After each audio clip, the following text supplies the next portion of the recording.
Las Águilas Radio, la primera emisora online de Madrid gestionada y dirigida por personas con discapacidad. Colabora con nosotros. Somos inclusivos.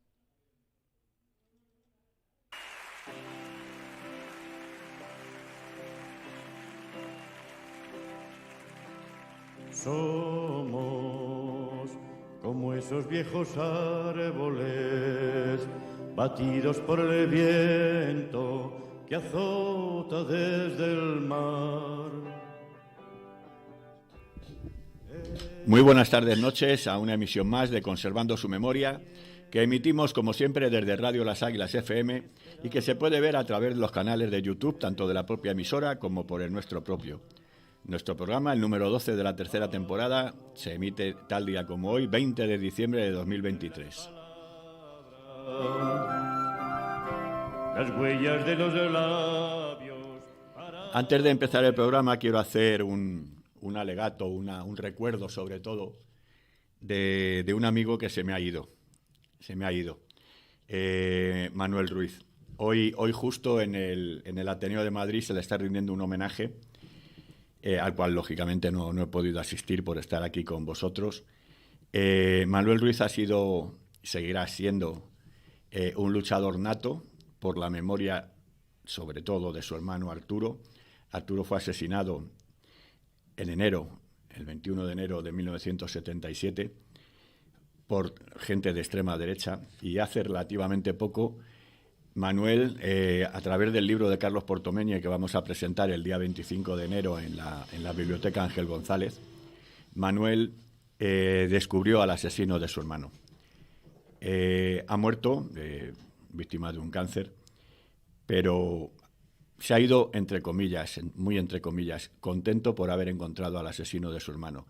La jueza Servini, sabemos que ha empezado ya las correspondientes, no sé la palabra técnica, instrucciones, sí, para denunciar a este hombre, para que le traigan y que le interroguen, etcétera, etcétera, porque además es un asesino confeso, porque hay dos periodistas del País que hablaron con él y él mismo confesó que había matado a Arturo Ruiz por la espalda, como un buen cobarde que es.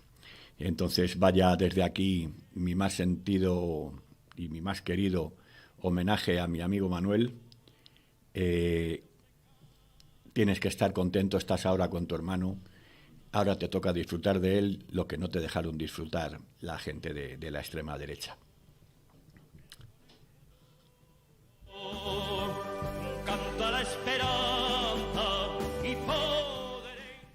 Bien, como sabéis, los que nos seguís habitualmente, siempre intentamos hacer los programas lo más cercano posible a las fechas en que sucedieron los hechos. Pues hoy hemos cantado bingo, porque tal día como hoy, un nublado y frío jueves 20 de diciembre del año 1973, en Madrid, Luis Carrero Blanco sale de su casa y sube a su coche oficial para asistir, como cada día, a misa de 9 en la iglesia de San Francisco de Borja. Sin embargo, aquel día había un plan urdido por ETA durante meses y aguardándole. En un primer momento se urdió el secuestro del almirante para pedir un canje por presos de la banda, pero el refuerzo de su escolta, en junio había sido nombrado jefe de gobierno, hizo que el plan se modificase. El atentado estaba previsto para el día anterior, el día 19, pero la presencia de Henry Kissinger, que ha fallecido recientemente, en Madrid y el consiguiente refuerzo de la seguridad de la embajada americana, ubicada en las proximidades, a escasos 100-150 metros, hizo que se aplazase al día 20. Rápidamente los etarras salieron huyendo al grito de ¡gas, gas! Tras refugiarlos en Alcorcón, Eva Forest los llevó al cabo de un mes a Francia. La confusión fue total y al principio la versión de la explosión de gas parecía la más plausible. Los terroristas habían alquilado un semisótano cercano en el número 104 de la calle Claudio Cuello. Deciden que la única persona que está en el sótano, que dé la cara y que sea vista por los vecinos y por el portero, sea un falso escultor. Era una perfecta tapadera que serviría para justificar el ruido de excavar un túnel de 7 metros sin alertar a nadie.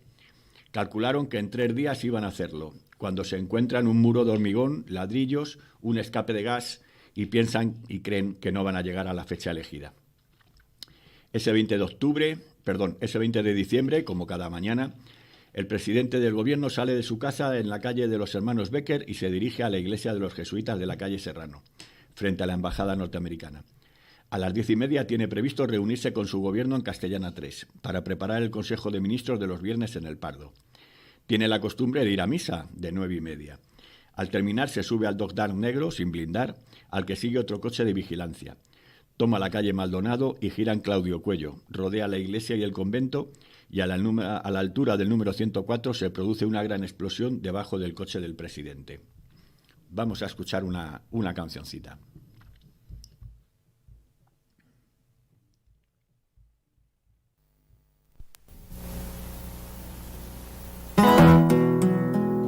Pienso que un sueño parecido no volverá más.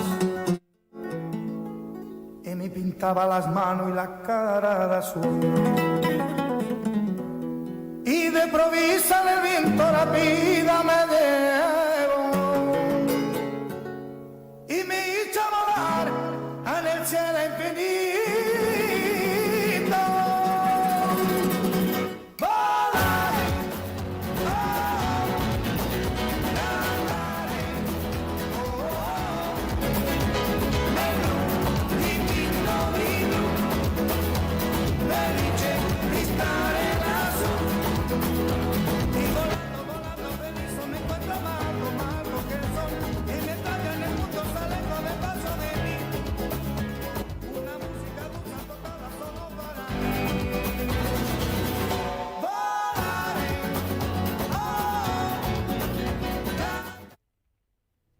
Bueno, hoy están aquí con nosotros dos compañeros de la asociación, Nieves, que está a mi izquierda, a vuestra derecha de las pantallas, y Ricardo, que está a mi derecha, a la izquierda de vuestras pantallas. Buenas noches, compañeros. Buenas noches, Luis. Que antes no os he presentado. Buenas Yo es que noches. soy un maleducado, ya lo sabéis. Siempre estamos a tiempo. Ya lo sabéis. La emoción por escuchar a los Gypsy Kings. Ay. Temazo. Efectivamente. Pues vamos a empezar, como siempre, leyendo las efemérides del 20 de diciembre. Claro. Cuéntanos. ¿Qué pasó un 20 de diciembre de muchos años consecutivos? Pues empezamos por 1494, cuando los Reyes Católicos promulgan el Fuero de Gran Canaria. En 1973, ya nos ha dicho Luis, que muere Carrero Blanco volando por un atentado de ETA. En 1960, el Códice del Cantar del Miocid llega a la Biblioteca Nacional por donación de la Fundación Juan March, que ese mismo año lo había adquirido. En 1967 se estrena la película El Graduado, protagonizado por Dustin Hoffman y Anne Bancroft. En 1983, Yasser Arafat y 4.000 palestinos. Somos como esos viejos árboles batidos por el viento que azota desde el mar.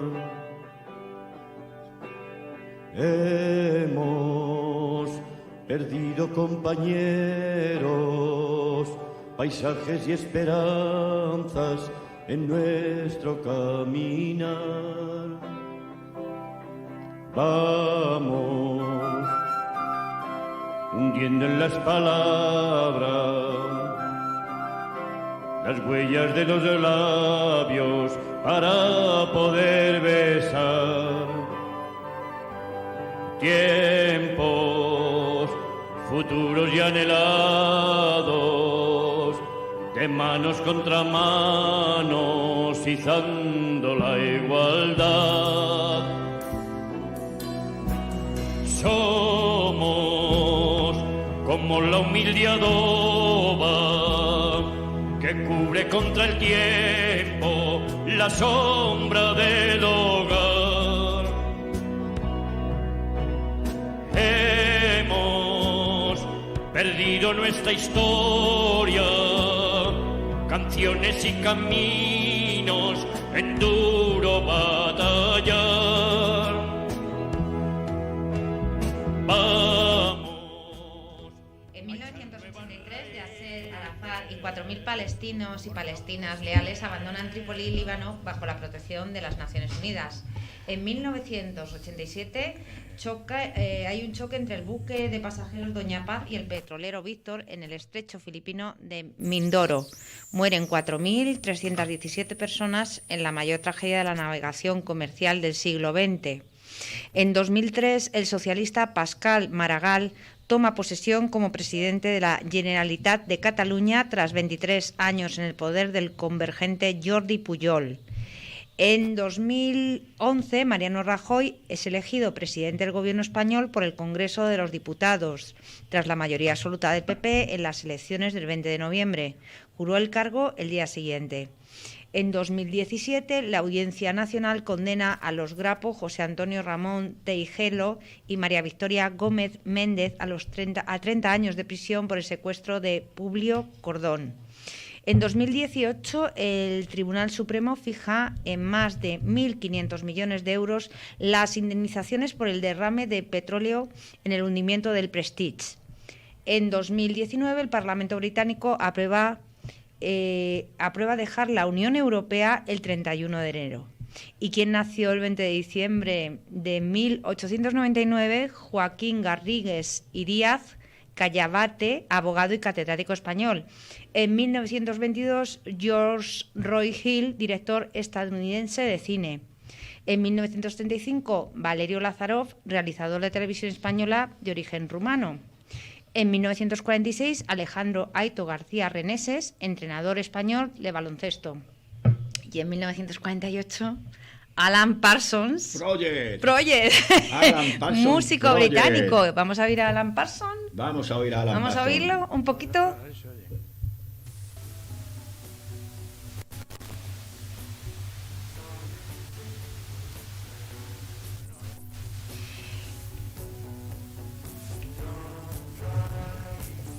Bueno, en 1955, Martin Schulz, político alemán y expresidente del Parlamento Europeo. En 1963, Elena de Borbón y Grecia, infanta de España. Y en 1998, Kylian Mbappé, futbolista francés. Y muere el 20 de diciembre Joan Maragall, poeta español. Ricardo Belver, en 1924, escultor español. En 1968, John Steinbeck, novelista estadounidense. En Arthur Rubinstein, pianista polaco. En 1996, Carl Sagan, astrónomo y divulgador científico estadounidense. En 1997, Teo Escamilla, director de fotografía y realizador español de cine. En 2007, José Luis Pecker, periodista. Y en 2022, Maya Ruiz Picasso, una de las hijas de Picasso. No está nada mal. No está nada mal. Bueno, pues seguimos. Como habíamos dicho, la confusión fue total. Uno de los escoltas del coche de vigilancia, tras reponerse del golpe, transmite por radio un mensaje desesperado. No veo al coche del presidente. Poco después, la radio de la propia Policía Armada transmite: se ha encontrado un coche en la azotea del convento de los jesuitas y parece ser que es el del presidente de gobierno y parece ser que está muerto. Las autoridades desconcertadas se agarran a la hipótesis de una explosión de gas. Hasta ahí la historia que nos han vendido del asesinato, del magnicidio del Yuri Gagarin español. Hasta aquí las noticias. Ahora empieza el programa de verdad. Vamos a poner otro poco de musiquita. Somos 1000 manos haciendo un túnel desde las minas hasta las nubes. Somos cizallas contra el candado, final de un cuento nunca acabado. Somos la fuerza de la estampida, somos el mundo patas arriba. Somos hijos de unos pocos locos que dibujaron la salida. Caballo en Troya, en sus castillos, cientos de gritos contra el pestillo. Somos el preso, libre entre rejas, pasa montañas, rompe cabezas. Somos el llanto y la carcajada, los empujones a la alambrada. Somos los que fueron tanto siendo nada. Y en ese pozo de ley y de orden, de sucias sombras, de servidumbre, pasa que ustedes nos odian, pasa que ustedes nos odian porque somos los hijos de los presos, de los poetas y los presos. La voz que grita entre los huesos de las cunetas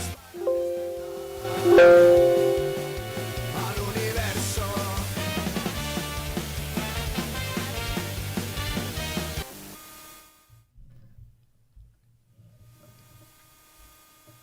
Carrero fue un duro representante de un régimen que hizo de la corrupción su esencia.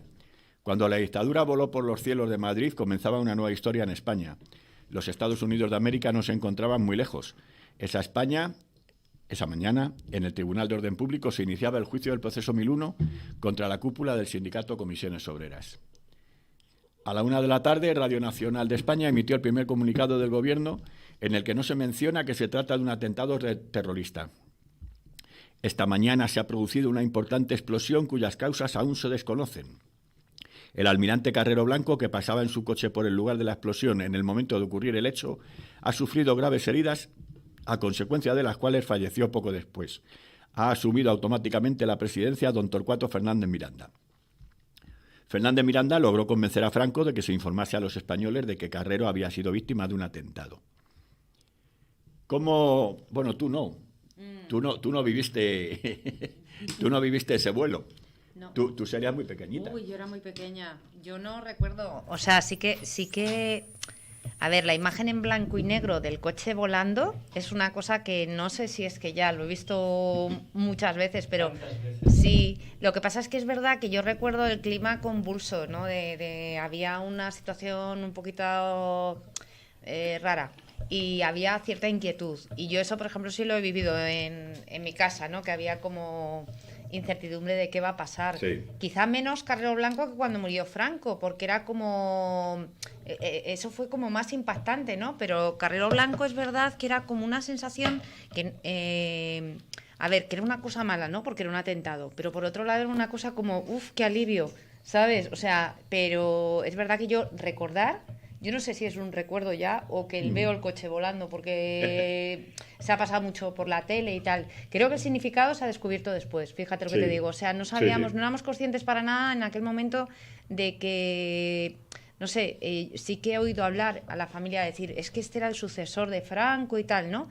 Pero no teníamos la conciencia que tenemos ahora tan clara de que era de lo que supuso históricamente, ¿no? Y de todas las connotaciones que ha venido y ha sucedido después, claro. Ahora lo vamos a ver, lo que pasó. Hay gente que decir que la transición no tanto comienza con la muerte de Franco, sino con la muerte de los Carrero. altos vuelos de Claro. de Sí. Porque, Efectivamente. Claro, de no haber sido asesinado, pues es muy probable que hubiese sido el sucesor. Uno de sus mayores activos dentro del régimen parece ser que era lo fiel que era de Franco. Sí. Evidentemente, en una dictadura como aquella, la fidelidad es un valor fundamental. Ya. Era su mano derecha. Sí. Gracias, Ángel. Vale, sí, Ahora ahora bastante sí. mejor. Hemos tenido un poco de lío de sonido hoy, Sí. pero bueno, ya prueba de superada. sonido y de todo. Y de todo. Las cosas del directo. Bueno. Menos mal que tenemos a Ángel, que es un crack. Y nos resuelve la Y vida. nos resuelve aquí todos los problemas que surgen. Sigue, Ricardo, con lo que estabas diciendo. Pues básicamente es que no me acuerdo casi qué decía. No, Sí. que realmente... y es cierto Sí, claro lo que estabas diciendo, claro, la una transición empezaba con él. claro, una dictadura además Sí, donde se sí. estaban todo el rato los altos mandos franquistas vigilándose continuamente entre sí por pugnas por el poder y en el que pues, imagino que estas tensiones entre el Opus y el sector más Opus, el sector más El vienen búnker. de largo, claro, efectivamente. Del búnker. La lealtad que debía de tener Franco, que debía de tener Carrero con Franco, era mucha y es probable que lo hubiese heredado. Además, en un contexto en el que ahora visto con perspectiva todo parece más claro. Pero en su momento no parecía siquiera... No se sabía siquiera si iba a ser Juan Carlos, ¿no? Que fuese tan claro que iba a ser el heredero. La idea, luego hablaremos de ello, la idea era que Carrero Blanco siguiera de presidente de gobierno con una monarquía. Entonces, Juan Carlos era lo que fue, ¿no? Un monigote. Claro. Y estaba ahí puesto, pero los que hacían y deshacían, en ejército. este caso iba a seguir siendo el régimen, el búnker. Porque, a ver, no hay que olvidar que Carrero Blanco fue elegido también por Franco. Era su sucesor natural, con lo cual el régimen iba a seguir. Parece ser, según su nieto, en una entrevista que ha salido publicada hoy, claro, la revista es blanquear a su abuelo, lógicamente, ¿no? Según el nieto iba a empezar la transición, él era muy democrático, etcétera, etcétera. Entonces, Sí, yo también empecé, no solo en la entrevista como con alguna de las teorías que dice que el búnker estaba detrás porque el búnker eran los más reaccionarios de todos, Sí. pero como que este señor era el reformista y ¡pum! Petardazo. Molestaba. Y molestaría, pero no por una cuestión ideológica, porque eran todos igual de fachas, igual de franquistas e igual de dictatoriales. La cuestión de poder. Claro, era una cuestión yo imagino que sería una cuestión más de reparto de poder que de otra Sí. cosa. De ser algo, desde luego no es porque este señor fuese un liberal. Entiendo que que en una democracia el nieto le quiera blanquear, pues porque, en fin, no deja de ser el abuelito, pero... Sí, porque se tiende al blanqueo siempre. Sí. Y al cerrojazo, ¿no? De todos Pero estos episodios. no, bueno, no hay sí. que olvidar una cosa. Y ya seguimos con el programa, ¿no? La conmoción fue total entre las filas del régimen, también entre la oposición. El atentado condicionó los últimos años del franquismo y a la misma transición a la democracia. Carrero Blanco fue, curiosamente, aquí es una de las primeras cosas de, vamos a llamarle incoherencia, ¿no? Fue reemplazado por Carlos Arias Navarro, ministro de Gobernación. Los que somos historiadores, no porque yo tenga la carrera de historia, sino porque nos gusta la historia. En este caso, Arias Navarro es conocido por el carnicerito de Málaga. Pesan sobre él más de 4.000 asesinatos en la capital, solamente en la capital de la provincia andaluza, ¿no? Pues Carlos Arias Navarro fue, que por entonces era ministro de Gobernación y encargado precisamente de la seguridad del almirante Carrero Blanco, fue el que salió elegido como sucesor, ¿no? Y un señor que a mí estas cosas, perdona que te interrumpa, si me gusta recordarlo. Esperanza Aguirre insistió en que el Parque Aluche llevara su nombre, ¿eh? Sí. Sí, Nunca es verdad. olvidemos, Sí, nunca sí, olvidemos. sí. Nunca Sí, olvidemos. sí. Efectivamente. Sí. De hecho, estuvo muchos años llamándose el Parque Por Arias eso, Navarro. Sí, sí. por eso. Efectivamente. Ahora nosotros, nuestra humilde oposición democrática que hicimos, conseguimos, entre otras muchas más asociaciones, tanto memorialistas como vecinales, como plataformas, etcétera, conseguimos recuperar el nombre de Parque de Aluche, mucho más lógico que el parque nombrado a un asesino. En fin, la oposición democrática había demostrado que su capacidad de movilización era limitada y el franquismo, aunque en crisis, seguía estable en el poder.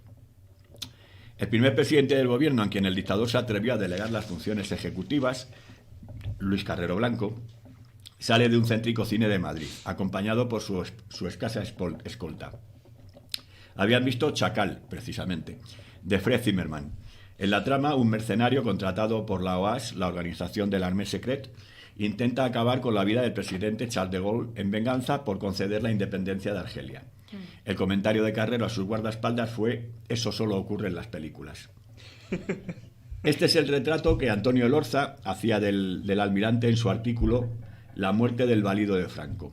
Decía así Elorza: lo propio de Carrero es la contrarrevolución, el anticomunismo a ultranza, la satanización de la masonería, de acuerdo con una visión conspirativa de la historia en que las fuerzas infernales tratan de imponerse hasta la aparición de una cruzada salvadora como la encabezada por Franco.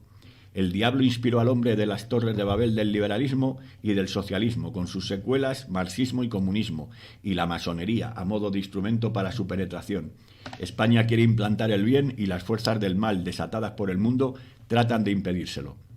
Bueno, pues este señor, según su nieto, era el que iba a traer la democracia. Sí, muy La democrática democracia. esa postura. Centro centrado. A este país, sí, total. sí, sí. Uno de tantos Sí, modelados sí. de este país. Efectivamente. Sí. Hacia el mediodía ya se había confirmado la muerte de los 3 ocupantes del vehículo, aunque seguía sin saberse oficialmente la causa. Pero a las 11 de la noche, ETA reivindicó la autoría en medio del estupor general. Declaró que lo había hecho en venganza por los militantes vascos asesinados y en nombre de la liberación nacional del pueblo vasco.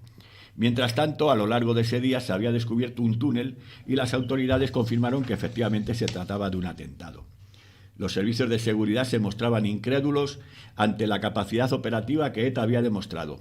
Esta incredulidad también se trasladó a diferentes sectores de la sociedad, incluyendo a la oposición, lo que dio pábulo a más que de una posible conspiración de la CIA relacionada con la reciente visita de Kissinger.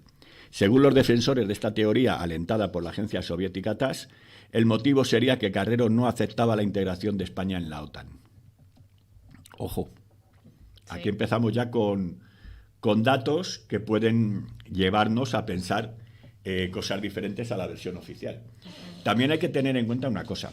Yo, que por edad he vivido más esa época, siempre cuando había un asesinato de una persona de izquierdas, el caso de Arturo Ruiz, el caso de Marilu Nájera, Yolanda González, los propios abogados de Atocha, etcétera, etcétera, hasta 318 hubo en la transición.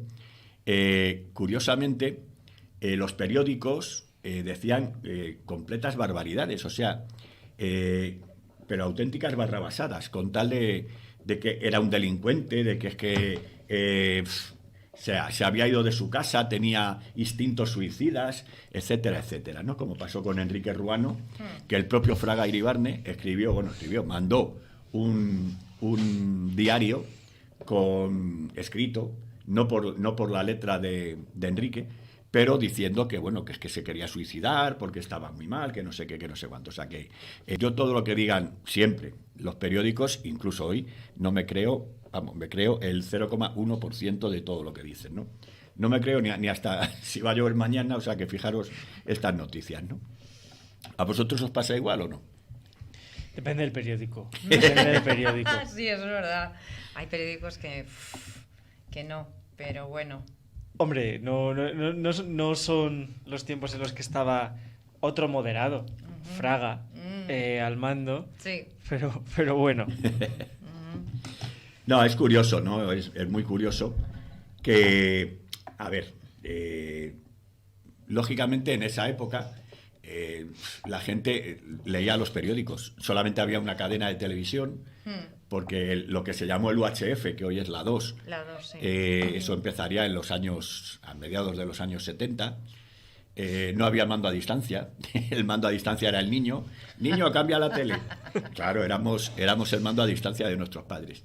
Entonces, claro, imaginaros eso. Aquí en Madrid, que teníamos más capacidad a través de los partidos donde militábamos, de tener más conciencia y más ideas de las cosas que habían pasado, pero imaginaros en la España profunda, que solamente tenían, y si lo tenían en el cineclub, la televisión. Porque es que yo no sé, bueno, tú seguro que no. Yo no. Antiguamente en los pueblos había lo que sería la casa del pueblo, Sí. tenían una televisión, y entonces la gente iba allí, era un cineclub, y entonces la gente iba allí a ver la televisión, porque nadie podía permitirse el tener una televisión en su casa, ¿no? Entonces iban allí, hablaban, comentaban las noticias y tal. Como todas las noticias eran mentiras, pues de aquellos barrios, Claro, estos lolos, ¿no? Claro, es que convenía un poco manipular, ¿no? A la gente. No, para manipulaban todo, mantenerla ahí. manipulaban Hay una cosa absolutamente todo. Que yo recuerdo de mi familia, iban muchísimo al cine y veían El Nodo en el cine. Sí. Y es que ir al cine era como una cosa como más... Se acabó en los 80, ¿no? El Nodo creo que sí. Los 70 los duró enteros. Por ahí, y por ahí. Los 80. Ahora os cuento yo una Sí, anécdota sí. de una película. Cuéntala. Que... Pues además, es que para que veáis un poco lo que era ya la transición, ¿eh? Ojo, Sí. ojo. Porque hay una película se llama Jonathan Livingston Seagull, Juan Salvador Gaviota, que es un libro de Richard Bach. Un libro muy bonito, sí. Que es un auténtico canto a la libertad. Bueno, pues el libro, que yo recomiendo que lo leáis y que luego veáis la película y veáis qué risa. En el libro son gaviotas los protagonistas, son gaviotas. Entonces está Juan Salvador, que es el que quiere volar libre, quiere pasar de la bandada y quiere volar lo más rápido posible. Bueno, pues su amigo en el libro se llama Rafael.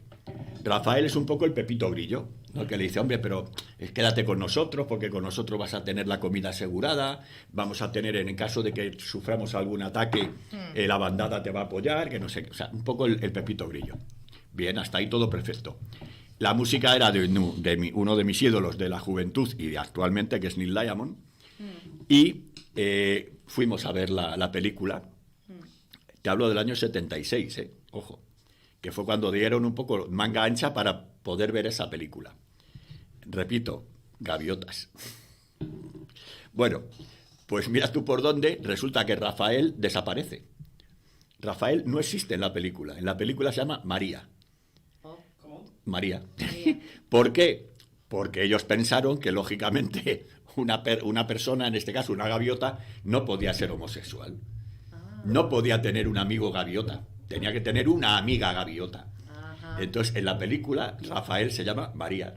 Fíjate, qué cosas. Sí, o sea, es flipante, Es ¿no? algo curioso. Es flipante, ¿no? Es una de estas cosas que dices, bueno, ¿hasta qué punto? Vuelvo a repetir, año 76. Sí. O 77, ya mi memoria también empieza a fallar. Pero ya era transición. O Sí. sea que Madre mía. flipante. Os recomiendo si podéis ver esa película. Bueno, y la banda sonora es excepcional. De Neil Diamond. Hablando de la censura, y aprovechando que precisamente estamos tratando el tema de, bueno, pues como tú has dicho, de nuestro primer cosmonauta, recordar que bueno, que ahora no hay una ley de prensa como la del bueno de Manuel, pero lo que sí que tenemos es una ley de ¿cómo es? De la ley Mordaza. Sí es, ¿no? Sí. Que entre otras cosas lleva ante los juzgados a una chica hace no demasiado, yo creo que estaba todavía Mariano. Cassandra, efectivamente. Sí. Vamos a hablar luego de ella. Ah, pues luego si queréis, luego si queréis termina. hablamos, yo les pongo Sí. por hacer un chiste de Carrero Blanco. Sí. Efectivamente. Sí. Claro, sí, porque Sí. al ser supuestamente víctima de terrorismo, pues se le consideró que era un chiste que hacía apología del terrorismo y ahí que tuvo que declarar pues porque hacía chistes del pobrecito de Carrero, que evidentemente un señor moderado y demócrata como él que iba a impulsarnos a la transición, está feo reírse del salto, ¿no? Bueno, pero siguen igual, ¿eh? Siguen igual. Hace cosa de una semana hemos recibido un compañero de la plataforma del Museo de la Cárcel de Carabanchel, ha recibido una multa de 600 euros por ir en una manifestación que estuvimos nosotros allí, por ir con un megáfono. Sí. Sí. ¿Es verdad? Pedro, Noticia. Pedro. Sí. Sí, pero eso que quiero decir, habiendo tenido, ya que hemos perdido la oportunidad con el gobierno más progresista de la historia, hemos perdido la oportunidad para modificar la ley Mordaza, efectivamente. o enterrarla directamente. entera. Sí. Pues a ver si este gobierno más progresista de la historia 2.0, como dijimos en el programa anterior, Sí. se pone un poco las pilas, que bueno, sí Porque- que parece que Debería. están hablando de ello. Pero entre las reticencias que para esto siempre tiene el PSOE, como Sí. no se le empuje, pues va a pasar como con Unidas Podemos y como el gobierno de Unidas Podemos y el PSOE de la legislatura anterior. Con este tipo de normativas como si no hubiéramos cerrado capítulos, ¿no? O sea, como Es que no lo en hemos qué cerrado. momento, es verdad, en qué No lo momento hemos cerrado. estamos y Porque además hay una cosa aquí muy Sí. interesante. Bueno, si queréis lo dejamos para Sí, lo luego. dejamos pero, para luego si queréis, pero- hay una cosa muy interesante con la doble vara de medir de los terrorismos Sí. y una persona como Macarena Olona haciéndose una foto. ¿Quiere? ¿Con qué? Esto es la cosa no tenerlo preparado. Pero o alabando a una de las personas del terrorismo de Estado. No sé si acordáis. El de los GAL, ¿quién era? ¿Galindo? No. Sí, el teniente Rodríguez. Sí, pues igual era con sí. Galindo. Quiere decir que no deja de ser un señor condenado por terrorismo de Estado. Hombre, era el que torturaba en el Palacio de Inchaurrondo. ¿No es eso terrorismo? Sí, Quiero decir, ¿no debería sí. también estar amparado por...?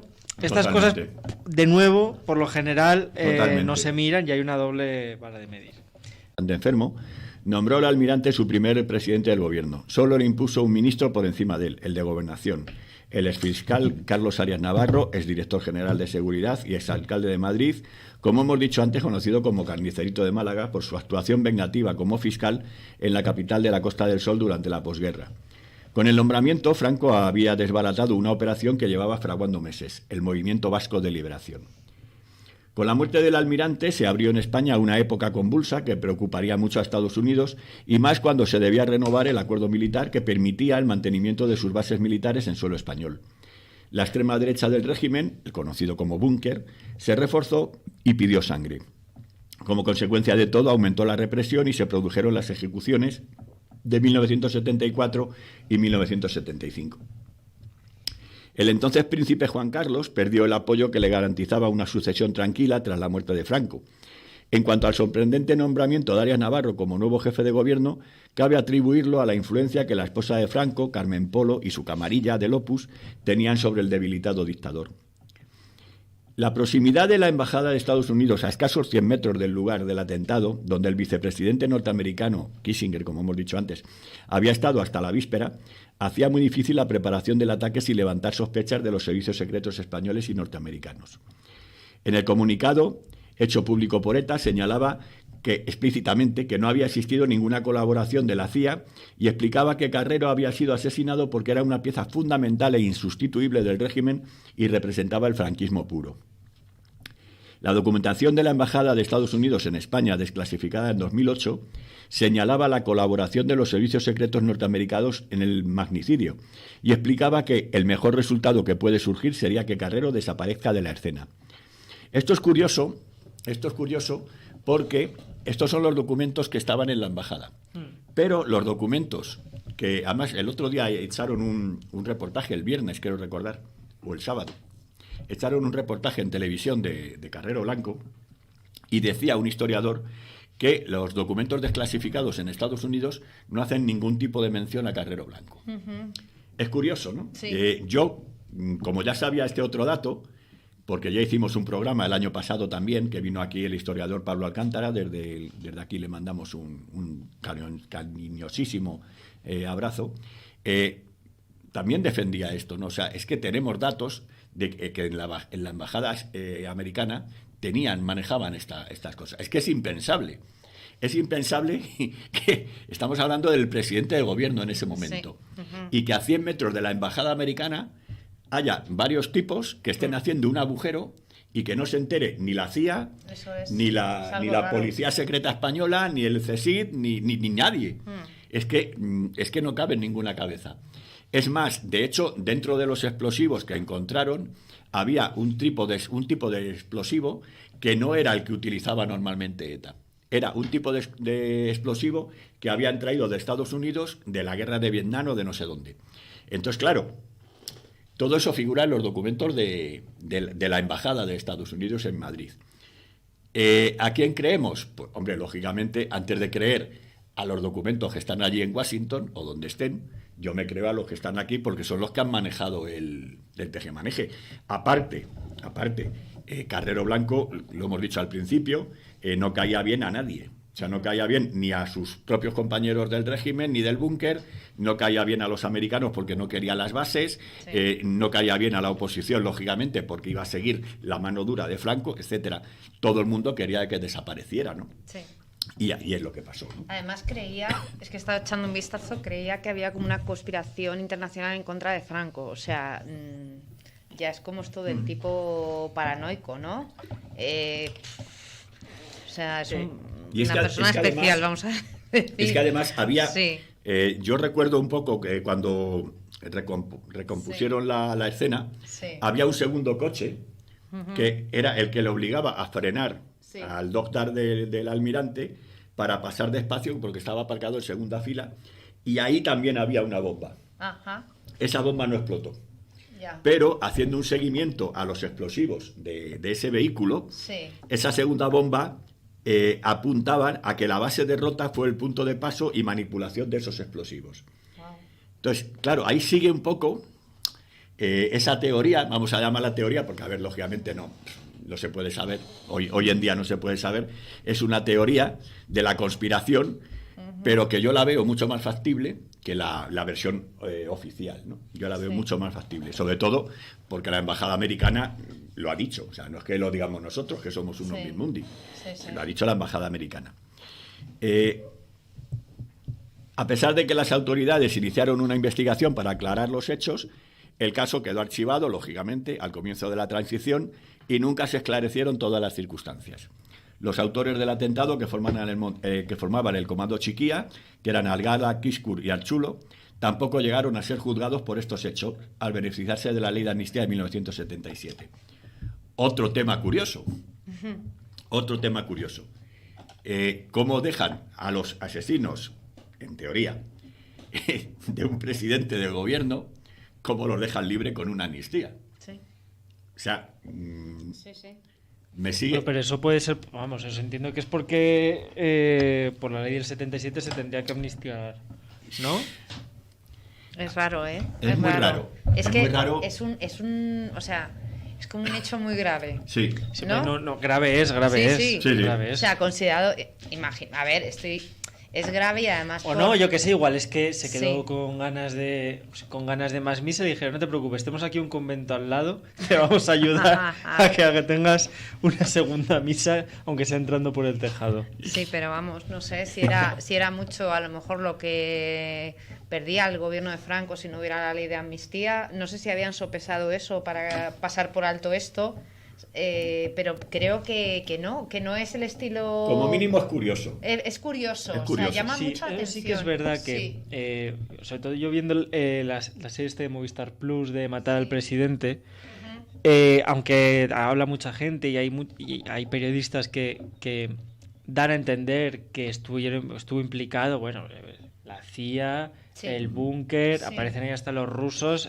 que no porque estuviesen, pero también meten muchas personas.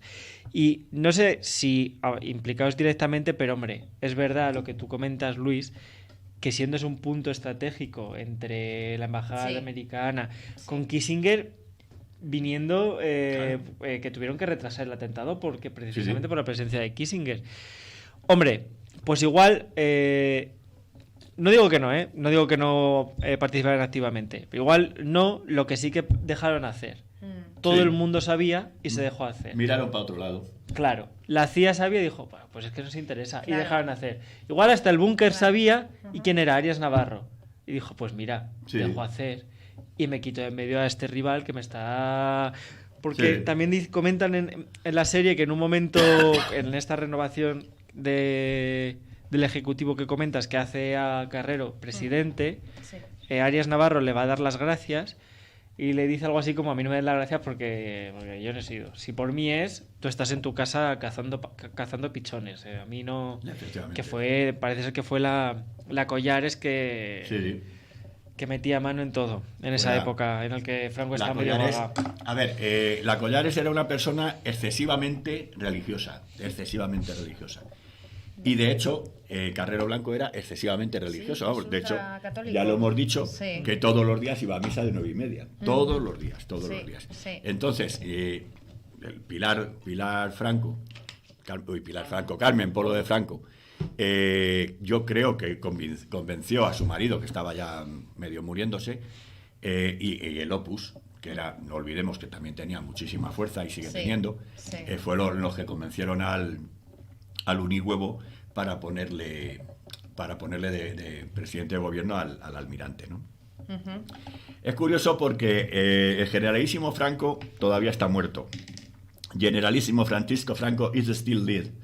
Así comenzaba la parodia de Chevy Chase en su boletín de noticias Weekend Update del Saturday Night Live el 22 de noviembre del 75, al anunciar la muerte del dictador. Al fondo, una foto de Franco saludando a Hitler, al modo fascista en la entrevista de Endaya. Sirva el previo como reflexión. Este comentario sería motivo del consejo de guerra para Chase en los estertores del régimen, si no fuese que la televisión era la NBC y el país los Estados Unidos. O sea, como lo dijeron allí, no había ningún problema. Y ahora es cuando viene Cassandra Vera. Yo en aquella época me solidaricé. Espera, que nos has explicado que esta broma viene porque Nixon, cuando le comentan algo de Franco, como dice, es un aliado nuestro, no sé qué, como que no se quiere meter Sí. Sí, una respuesta Creo que es algo políticamente así. correcta, ¿no? Sí, y entonces los del Saturday Night Live cogen las declaraciones de Nixon para hacer como una broma que yo creo que se tiró 40 años con lo del generalismo Franco está todavía muerto. Algo así debe ser como un... Sí, como sí. un- Un running gag de estos. Pues Cassandra Vera, que yo me solidaricé con sus tweets, uno de los tweets era: Kissinger le regaló a Carrero Blanco un trozo de luna, ETA le pagó el viaje a ella. Y bien, otro que puso: Carrero Blanco también regresó al futuro en su coche. Y así hasta completar sus mensajes en el mundo de los entonces 140 caracteres. Yo considero, y consideré en su momento, que la sentencia de la Audiencia Nacional fue una grosera humillación a las víctimas del terrorismo y constituyeron desprecio, deshonra, descrédito, burla y afrenta a las personas que han sufrido el zarpazo del terrorismo de Estado. Supuso una actitud irrespetuosa y humillante. El Consejo General del Poder Judicial debió abrir un expediente disciplinario a los magistrados redactores de la sentencia por enaltecimiento del régimen franquista, autores de un delito de terrorismo judicial en un... Ojo, que estábamos hablando ya de la transición. Efectivamente. No puede estar basada en derecho una sentencia que conculcaba libertades fundamentales y equiparaba en rango a generales golpistas con ciudadanos en el uso legítimo de la libertad de expresión. No somos iguales, mentía la Audiencia Nacional al usar como coartada a las víctimas del terrorismo para argumentar sentencias. Una condena descabellada, sin más razón que la sinrazón de unos tribunales parapetados entre bastidores con olfato a naftalina. Los demócratas seguimos lamentando que el régimen franquista agonizase en la cama de un hospital. Muchos demócratas creemos que el testamento póstumo, leído por aquel sollozante Arias Navarro, fue cumplido a pies juntillas por gobiernos pseudodemócratas. Y cual sombras chinescas asistimos a maniobras orquestales en la oscuridad, amparando una pantomima llamada transición, que dio impunidad a los crímenes cometidos durante la dictadura franquista y postularon una monarquía al modo de trágala.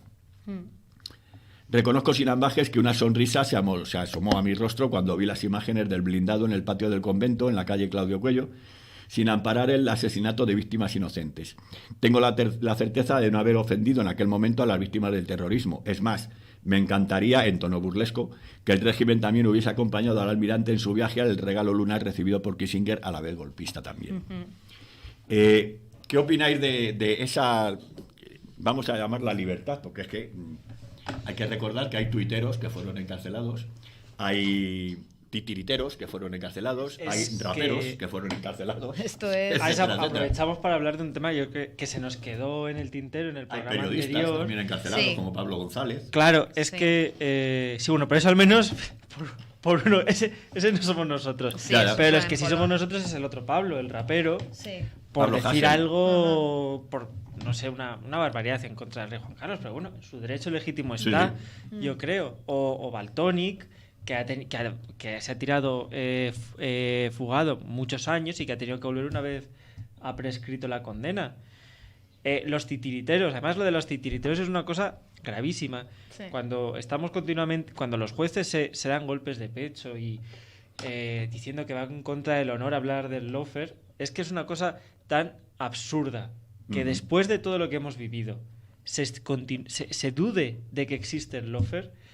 Lo de los titiriteros fue, yo creo que de lo más grosero, ¿no? Sí. No lo más eficaz, pero sí de lo más grosero. Sí. Que se utilizó una cosa cogida por los pelos para empurar a dos pobres chavales que tuvieron que sufrir un martirio judicial, pues que duró, bueno, ¿cuánto ha durado? Porque esto fue con Carmena y se le ha dado Uf. carpetazo hasta hace 4 días. Sí. Pero es que si nos ponemos es eso, el caso Neurona, un juicio también absurdo en el que un poco se buscaba casi a ver qué salía. No ha salido nada, pero Porque no había años, nada. años y años de portadas. Sí. El caso Niñera, otro caso Sí. también Bueno. ridículo en el que a partir de una foto de una... Sí.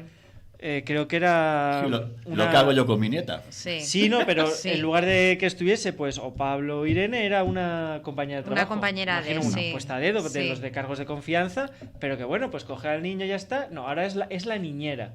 Todo fabricado por Sí. el inestimable Eduardo Inda, Ujú. un claquero de mierda, para que no vamos a andar Sí. con sutilezas, que se dedica básicamente a esto, en una pinza, porque yo escuchando el otro día, creo que era Monedero, respecto al caso de Neurona, hablando de la importancia de que los medios son importantes en el lawfare. Es que no es que sean importantes. Es que el lawfare yo creo que no se entiende sin la parte mediática, en el sentido de si no hubiera medios de desinformación o medios mercenarios, por así decirlo, que vivieran de estar continuamente publicando en portada cosas que saben que son mentiras, probablemente muchos jueces pues no se dedicarían muchos jueces no del todo objetivos, no se dedicarían a imputar en delitos ridículos que no van a llevar a nada a políticos, porque hay una cosa bastante ofensiva o bastante ridícula de las argumentaciones de protestar en contra del lawfare, porque cuando la gente más moderada excusa los casos de lawfare diciendo que nunca han llegado a nada judicial o penal, en un sentido judicial o penal, claro, están obviando todas las carreras políticas que han destrozado. Sí. Porque Yo ahí difiero, perdona que te corte. Sí, yo ahí sí, difiero, difiere. Difiero en un solo caso. La jueza Vicky Rosell. Pues yo voy a diferir de tu diferenciación. Pero sigue. La jueza Vicky Rosell, que fue, una víctima de lawfare bestial, el juez que la imputó está en la cárcel ahora. Precisamente por eso. Vale, sí, es un caso. Y es verdad que en el caso de Victoria Rosell, además, luego ha sido una asesora, yo creo que además ha hecho una labor fantástica en el Ministerio de Igualdad, pero en su momento, ella dimitió. Sí. El daño se hizo. Luego se pudo restituir, pero el daño se hizo. Sí, el daño se en hizo. su momento el daño se hizo. El daño se ha hecho y no se de no recupera. haber sido tan grosero el juez Alba, probablemente no estaría donde está. Como pasa en la gran parte de casos de lawfare. Está claro. Pero es que además si te Está pones... claro. Yo creo que el caso más grave de todos, porque está el de Alberto Rodríguez, que también. Terrible. De los más ridículos, Íñigo Errejón, por haber supuestamente dado una patada a un señor mayor, que tampoco ha quedado nada, pero portadas y portadas de un señor diputado habiendo dado una patada a un señor mayor. Y yo creo que el más gordo de todos... bueno, los innumerables de Podemos, por supuestísimo, Caseñera tal, que ya hemos hablado. Pero yo creo que el más gordo de todos es el de Mónica Oltra, una cosa repugnante, en el que se llegó a utilizar como excusa que como todos los testigos decían que no tenía que haber, se tenían que haber puesto de acuerdo. Una cosa así, creo que fue una cosa así, no lo tengo claro, pero creo que fue una excusa de estas ridículas para continuar con la investigación, y que ha acabado con Mónica Oltra desaparecida de la política. Sí. Porque, por desgracia, una de las mentes más brillantes de ese ciclo político está fuera, achicharrada. Yo creo que más porque ella está, porque ella no quiere, porque yo creo que si a día de hoy ella dice de volver, vuelve. Pero yo creo que también hay un punto personal que también te quema. Todas las portadas, todas las sospechas. Y era el exmarido, ¿eh? Sí, no, por eso. Era el exmarido está condenado, ¿eh? No, el exmarido está condenado. Que no era ni su pareja siquiera. No, era en el ese momento exmarido. vivían hasta en casas separadas, cada uno haciendo su vida, y con el gobierno de Valencia caído. Porque el Pacto del Botánico, no, hombre, evidentemente todo es un cúmulo de factores, pero uno de los objetivos que era tirar, primero, que Mónica Oltra se fuese a su casa, y segundo, que el Pacto del Botánico no se convalidara, ha ocurrido. Y luego, hasta el punto de que la agitadora, que ahora también está siendo investigada, y a ver si la empuran, la Seguís, Cristina Seguí, creo que se llama, a los días de que haber conseguido que Mónica Oltra dimitiera, a la muchacha a la que debió de mentir o tal, le dijo, a mí ya no me sirves de nada, para nada, y la propia muchacha salió diciendo que le habían engañado los agitadores que lo habían estado utilizando. Claro. Y quiero decir, y tú miras consecuencias penales. Es verdad que, bueno, más allá del marido de Mónica Oltra, en este caso concreto, pero más allá de haber quemado la carrera de Mónica Oltra y que no haya un gobierno progresista en la Comunidad Valenciana, ¿quién ha acabado mal? ¿El juez ha acabado mal? Los periodistas han acabado mal, los agitadores de extrema derecha que lo inventaron, porque tampoco. Cristina Seguí está investigada por otras cosas, pero por este momento no. Entonces, claro, a mí, pues hablando es de... curioso. Es más, has nombrado tú a Alberto Rodríguez. Alberto Rodríguez le expulsaron la Meritxell Batet, que era la presidenta del Congreso en la pasada legislatura. Le echaron, le retiraron su acta de diputado porque salió imputado en una querella, ¿no? Pero curiosamente, igual salió Iván Espinosa de los Monteros, que a ese salió condenado por no pagar una obra y tal, y a ese nadie le pidió que retirara. O sea, es curioso, ¿no? Que Meritxell Batet, que yo no sé si, supongo que estará dentro de sus facultades, ¿no? El pedir eso. ¿Por qué a los de Vox no y a uno de Podemos sí? Pero es que incluso el Consejo General de Poder Judicial, ¿no? Que es un órgano que desde luego no está moralmente capacitado para decir nada más que me voy, dimito y que se renueve. Todo lo que no sea que los vocales no digan eso, no están moralmente capacitados para decir nada. Nada. Pero cuando Míriam Nogueras, de la cual no soy fanático, hay que decirlo, habla de casos de lawfare no sé qué, hacen un escrito y, ojo, cancelan reuniones con Bolaños, con el PSOE, porque son sus socios no sé qué, absolutamente vendidos al marco de la derecha extrema y de la extrema derecha. Cuando Monago dice en el Senado, le cae muy bien el pelo, por cierto, cuando Monago dice en el Senado que que el gobierno del PP cayó porque el juez de Prada metió una frase en un auto, no sé qué, una sentencia, que luego al final parece ser que esta frase ni estaba. Y el juez de Prada pide amparo. ¿Habéis oído algo? Oye, es que no he oído nada. Nada. Un juez de Prada, por cierto, al que se le está continuamente señalando, y que cuando se le ha propuesto como vocal, imagino que un poco de mala hostia, pero oye, que no deja de ser un juez que desde luego ha mostrado ser independiente, está el PP continuamente vetándole. Claro. No se oye nada. No les interesa. Ya de este Claro. No Es les que interesa. realmente, bueno, pues todo esto es como, pues eso, el poder legitimado siempre, pero jugando sucio en democracia. O sea, ha habido una continuidad desde el franquismo a la fecha de gente que mantiene el poder, ¿no? Y no se resiste. Sí. Y utilizan muy malas artes, ¿no? Porque es eso, arruinar carreras políticas, judiciales, juez Garzón. Sí, y vidas incluso. O sea, hay cosas, unos movimientos un tanto mafiosos, ¿no? O sea, la democracia, no sé, a mí me recuerda un poco cosas que, por ejemplo, en Italia, ¿no? Ha habido ese rollo, además del poder, la mafia, ¿no? Toda esta película, ¿no? Y resulta que a lo mejor, tienen una democracia mejor que la nuestra. Hombre, ahí los jueces, Entonces, jueces, ojito, no tiene nada que ver con... Eso es el tema. Pero es que, a ver, es que hay una cuestión fundamental que nos separa de Italia, que nos separa de Francia, Sí. y que nos separa de tantos países que, aunque tienen ahora mismo están en riesgo, como Sí. Italia directamente ha caído en las manos de la extrema derecha, yo creo que tiene unas instituciones bastante más saneadas que las El nuestras. Poder Judicial es mejor allí que... Es más independiente. Pero es eso que aquí no Sí. es independiente. No lo es. Es que No. es una cosa que dices... Entonces, ¿cómo va a ser la Es cosa? que pasa, claro, o sea... yo creo que pasa una cosa muy rara, muy extraña, una anomalía más en este país, ¿no? Y es que la derecha de este país no es antifascista. No lo es, no. Entonces, ¿qué es lo que pasa? Ellos siguen Claro. con el fascismo, con el franquismo, etcétera, etcétera. Entonces, mientras esa losa no se la quiten, porque tú vas a Europa y en Europa tienen muchísimos partidos de derechas que no hacen pactos con la extrema derecha ni nada de nada. Tienen, claro, Entonces, una ha tenido- fronterita ahí de Sí. hasta aquí hemos llegado, somos derechas, Claro. pero... Ha ¿no? tenido, yo creo que una Sí. intervención en ese sentido muy buena. Creo que ha sido hoy o ayer. No estoy tan al día.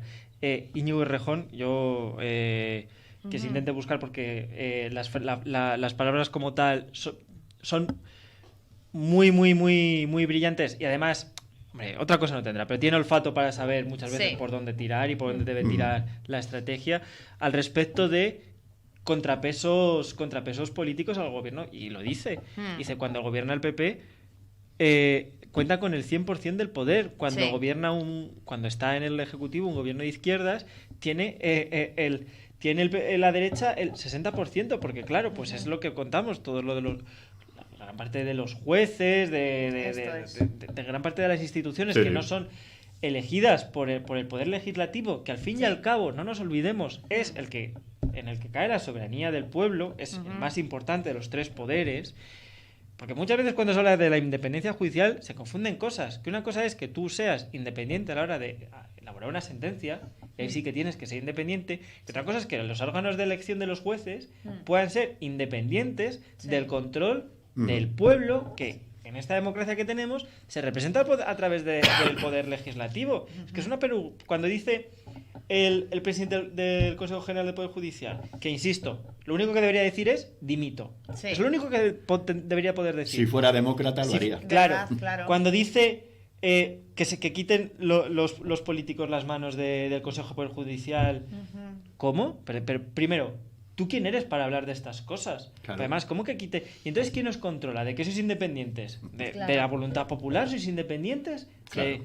Sí. No, perdona, nos estamos confundiendo independencia judicial con contrapesos dentro de lo que viene siendo la propia carrera judicial, una carrera judicial en la que además a la hora de acceder a los cargos de Sí. judicatura habría que empezar a revisárselo, porque desde luego lo que no es proporcional y representativa con respecto a lo que es la sociedad española. Sí. Porque al fin y al cabo entra lo que entra y hace falta un nivel Y de la forma que adquisitivo. entra. Sí. Claro, no, imagino que las oposiciones, pero claro, cuando tú necesitas que si preparador, que si años de estudio, de hincar codos, sin tener que ningún otro trabajo. Sí. Cuando necesitas, claro, es que evidentemente no todas las familias se pueden pagar ese tipo de recursos. Claro. Que Mira, eso- el Sí, otro es verdad. día mandaron una noticia en uno de los cientos de chats en los que estoy, que decía que habían jurado ahora 100 jueces para empezar su carrera, ¿no? Y de los 100 jueces, 98 habían jurado el cargo y 2 lo habían prometido. Qué curioso, ¿eh? Es curioso, ¿no? O sea, los jueces que juran el cargo, lógicamente, son de derechas, y los jueces que prometen el cargo suelen ser de izquierdas, ¿no? Entonces, con esa proporción, pues, en fin. Bueno, vamos a seguir con un poquito de música. Vamos a escuchar a David Bowie con Space Oddity, Wow. Odisea Espacial.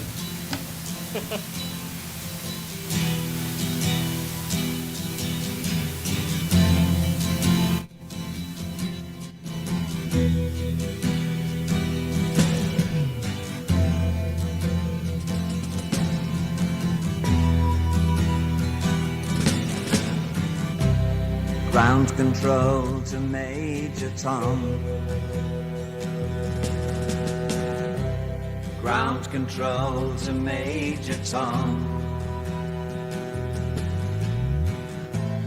Take your protein pills and put your helmet on. Ground control to Major Tom. 7, 6. Commencing countdown, engines on. 3, 2. Check ignition and may God's love be with you.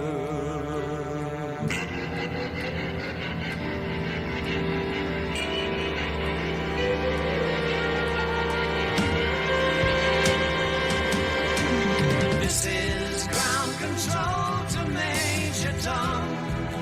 You've really made the grade, and the papers want to know who shot you. Pues 37 metros solamente voló. No, Lo no cual es- tiene, no es Yuri Gagarin.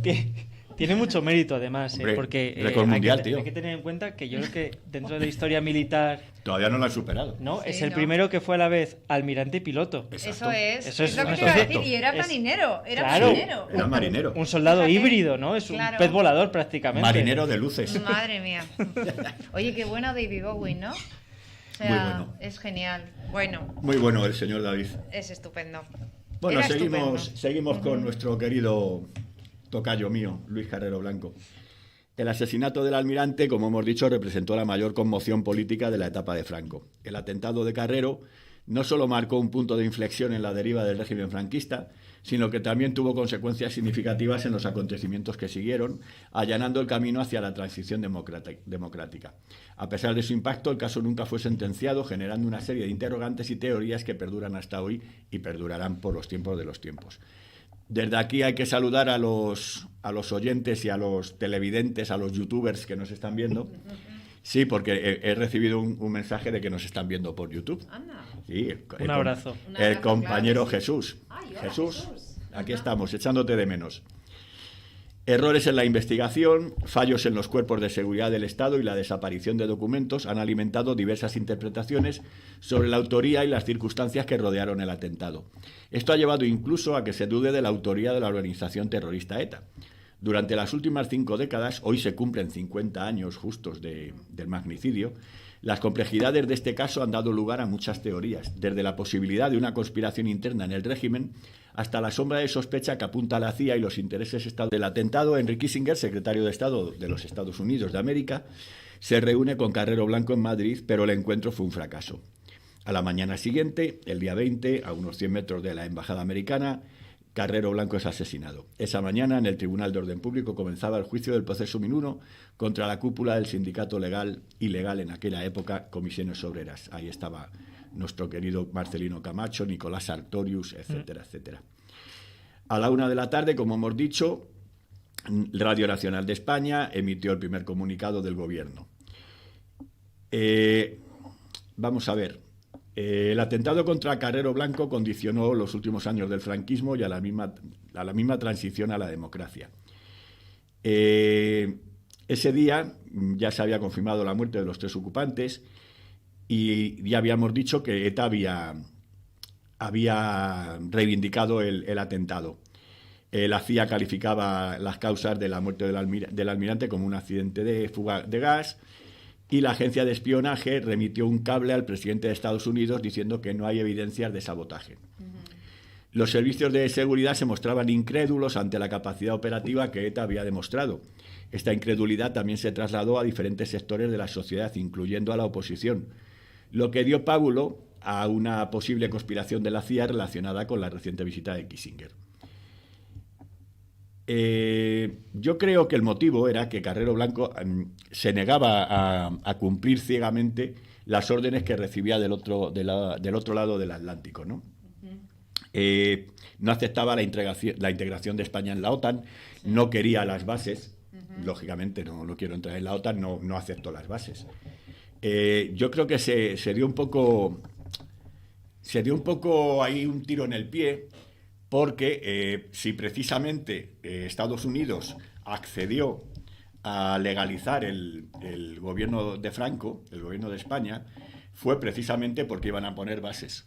Si Franco no hubiera puesto bases, Estados Unidos no hubiera dado el ok al gobierno español, al gobierno fascista, ¿no? De hecho, fue rechazado por la ONU el gobierno franquista precisamente por fascismo, ¿no? Es curioso.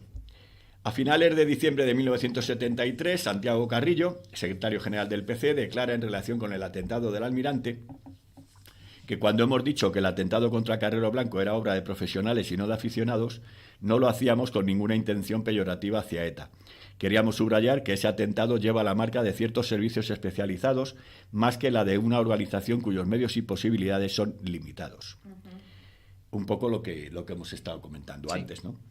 Según Carrillo, la rapidez con que la policía, que fue incapaz de asegurar la protección del almirante durante semanas en una zona en la que está enclavada la embajada norteamericana, la residencia del embajador inglés, otros centros oficiales y por la que circulan a diario ministros y exministros, se ha agarrado a la tesis del atentado de ETA, señalando en 24 horas a los presuntos autores con nombres y apellidos. Eso es muy extraño, muy, muy extraño. Es curioso, ahora que digo esto, efectivamente, antes solamente hemos nombrado que estaba la embajada americana al lado, pero es que la calle Serrano está plagada de embajadas. Claro. Plagada de embajadas, gente de altísimo poder adquisitivo, ministros, exministros, como he dicho. Es curioso que, vuelvo a repetir lo de antes, no hubiera una vigilancia excesiva. Sí. Y vuelvo a repetir que era el presidente del gobierno. O sea, que no era un secretario de Estado o un viceconsejero, no, era el presidente del gobierno. Entonces es extrañísimo, a mí me resulta extrañísimo que eso estuviera completamente desamparado. Lo que decía Carrillo es cierto, ¿no? Como ETA, pasó lo mismo, si os acordáis, con los atentados del 11M. Lógicamente la derecha era ETA, todo ETA. Pero claro, cuando empezaron a ver que había una serie de cosas que no les cuadraba con lo que hacía ETA, ellos siguieron, lógicamente, con su teoría de que era ETA y tal. Pero claro, luego se ha demostrado que no era ETA, porque ETA no estaba preparada para hacer ese tipo de atentados. Entonces... Es como muy estratégico, me da la claro, sensación. O sea, claro. A ver, ETA ha hecho grandes atentados, cosas terroríficas, o sea, ETA ha sembrado el terror, es verdad, pero esto es como muy estratégico y este no es un líder que convenga, a lo mejor convenía a Franco porque era de su palo, pero yo creo que, a ver, es una muestra más de que la transición no fue modélica y la transición fue como un cúmulo de un país en crisis política horrorosa que no sabía ni por dónde tirar, porque era como, yo creo que había un interés económico realmente que España cambiara de Estado o que cambiara de régimen, no respondía a que realmente a cierta coherencia en evolución, ¿no? De una forma de Estado. Entonces yo creo que era como, ¿cómo hacemos esto? Gente que se quiere agarrar el poder, otra gente que no quiere esto, o sea, la sociedad estaba revuelta porque la gente quería una democracia, o sea, lo de la dictadura estaba como, no podía ser. Y luego internacionalmente no era conveniente. Entonces esto es una prueba más de lo mal que hacemos en este país las cosas, que tenemos que solucionarlo todo poniendo una bomba, cargándote a no sé quién, es que es así. Nos está llamando chapuzas. No, es que es como la transición que supone una crisis a nivel político, económico, social, ideológico. Es una crisis en toda regla. Entonces a mí me alucina porque dices, revisemos la transición española y te encuentras con mierdas como esta. O sea, vamos a ver, no podíamos haber hecho... No, ¿por qué? Pues porque había una gente casposa que sigue estando en este país tomando decisiones y quiere mantenerse forever, ¿no? A never. Entonces, pues esto es una muestra más de cómo se hacen... Y que hubo vista gorda, yo sí que lo creo. O sea, no me creo que hacen un túnel y que los yanquis no se enteran cómo son ellos. Pero si es que además... Es que es muy fuerte. Es que además que la embajada está Sí, o sea, es imposible. O sea, es que tiras una piedra... Ellos que son súper vigilantes y en un país... Además, hay no más sé, cosas como que... Yo cuando... Es verdad que muchas veces... Cuando he visto el documental, a ver, los documentales no vienen a contar tanto la realidad, como que te quieren decir, te quieren contar una idea y que tú la compres, ¿no? Sí. Y, por ejemplo, contaban Herrero Tejedor, que luego era el fiscal general, que luego fue el ministro, que parece ser que le prometió a la viuda, yo descubriré quiénes son los asesinos verdaderos, no sé qué, cuentan en el documental, Sí. Que luego fue ministro y no sé qué, y que luego pues se mató en un accidente de coche con un camión. ¿Y lo veis? Es que claro que es así. Es que Jay, es con que es esto de que haya sido la CIA. Os suena, ¿no? Sí. Yo, por ejemplo, con todo esto que haya sido la... Sí. Bueno, han cambiado coches por aviones, porque Franco esto con las avionetas lo hace constantemente. Murieron muchos de aviones. Bueno, a ver, y más cerca tenemos a Rita Barberá. Bueno. Tenemos a Blesa. Pero Rita Barberá fue a base de Pacharán, yo creo. Cosas raras suceden, ¿verdad? No se puede hacer cosas... Pero yo, por ejemplo, con todo esto de la tesis de que se hacía, a mí hay una cosa que me extraña, que es... vale, tú te vas a la CIA está metida en el ajo, pero ¿y entonces por qué va Henry Kissinger? ¿Por qué va 2 días antes? ¿Por qué primero va justo al poco de que se vaya a cometer el atentado, que lo tienen que retrasar? Sí. Si al final lo único que estás es poniendo palos en las ruedas, ¿para qué va? No, tampoco le vayamos a dar mucha importancia a esto de Estados Unidos. Yo creo que como que hizo mirar para otro lado. Tampoco era una cosa, ¿no? Algunas teorías dicen que directamente fue la CIA la que estaba Yo no detrás. me lo creo del todo. Hay algunas teorías que dicen que sí. ¿Tú crees? ¿Y entonces por qué va Kissinger? Claro, a lo mejor, no te cuadra esto. Yo creo, a mí tampoco. ¿Sabes lo que puede haber pasado? Que Kissinger fuera como el último intento. Venga, voy a intentar convencerle. Si no le convenzo, pues me lo cargo a este. A volar, ¿sabes? Sí. ¿Que le convenzo? Pues entonces se paraliza todo. Claro, se puede hacer las cosas así como venga, pues si Estados Unidos le conviene algo más. Claro. O efectivamente, pues quítame este líder. Hombre, es verdad de alguna que manera. Si alguien es capaz de trabajar con esa frialdad, es el cabrón de Kissinger, que era un asesino a sangre fría. Que era chungo. Joder, Kissinger. Sí. Lo era peor. Chungo, lo peor. Lo peor, capaz de cualquier cosa con tal de beneficiar. Pues a lo mejor era molesto este señor. No lo era. Claro, Carrero esto era es lo que ¿no? hemos dicho al principio. Es que claro. ¿Qué persona de derechas es capaz de pactar con una banda supuestamente de izquierda versal para liberar quitar? Kissinger, venga, va. Sí. ¿Qué parece decir? Lo veo. Lo compro. No hay mal que 100 años dure. Sí. Pues casi. Y bueno, y teniendo en cuenta que Kissinger la verdad es que Kissinger.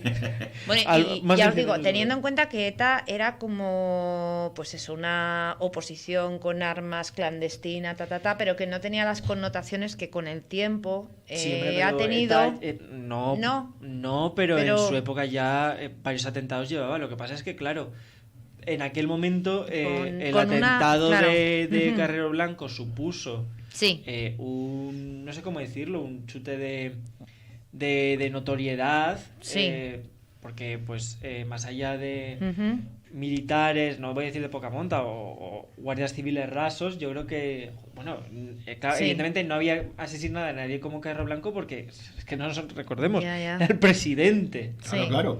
Claro, es que fue un salto de magnitud muy Pero cualitativo. sí, una pasada. Y es vaya. verdad que ETA en aquella época yo creo que no contaba con el No equipo tenía, técnico con el que luego claro, contó o sea, no después. tenía tanto. Es verdad lo que decía Carrillo. También que es no verdad tenía- que yo creo Sí. que mucha Claro. hay dentro Sí. de yo por lo que he estado escuchando y informándome, yo creo que hay mucha gente dentro de la derecha que tiene muchas ganas de decir no fue ETA porque hasta cierto punto les revienta que les chuleara una panda de niñatos o con pistolas que por supuesto tenían el poder represivo que tiene Sí. una dictadura fascista como era la de Claro. la española en aquella época. Efectivamente. Ujú. Pero es verdad que no contaba con las capacidades con las que contaba ETA después.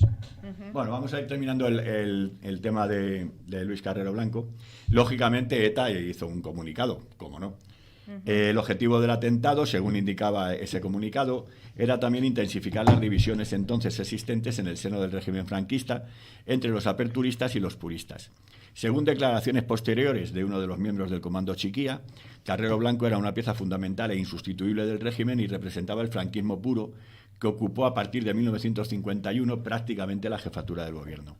Carrero simbolizaba mejor que nadie la figura del franquismo puro, llegando a ser insustituible por su experiencia y capacidad de maniobra y porque nadie lograba, como él, mantener el equilibrio interno del franquismo. En el comunicado ETA señalaba explícitamente que no había existido ninguna colaboración de la CIA, lógicamente.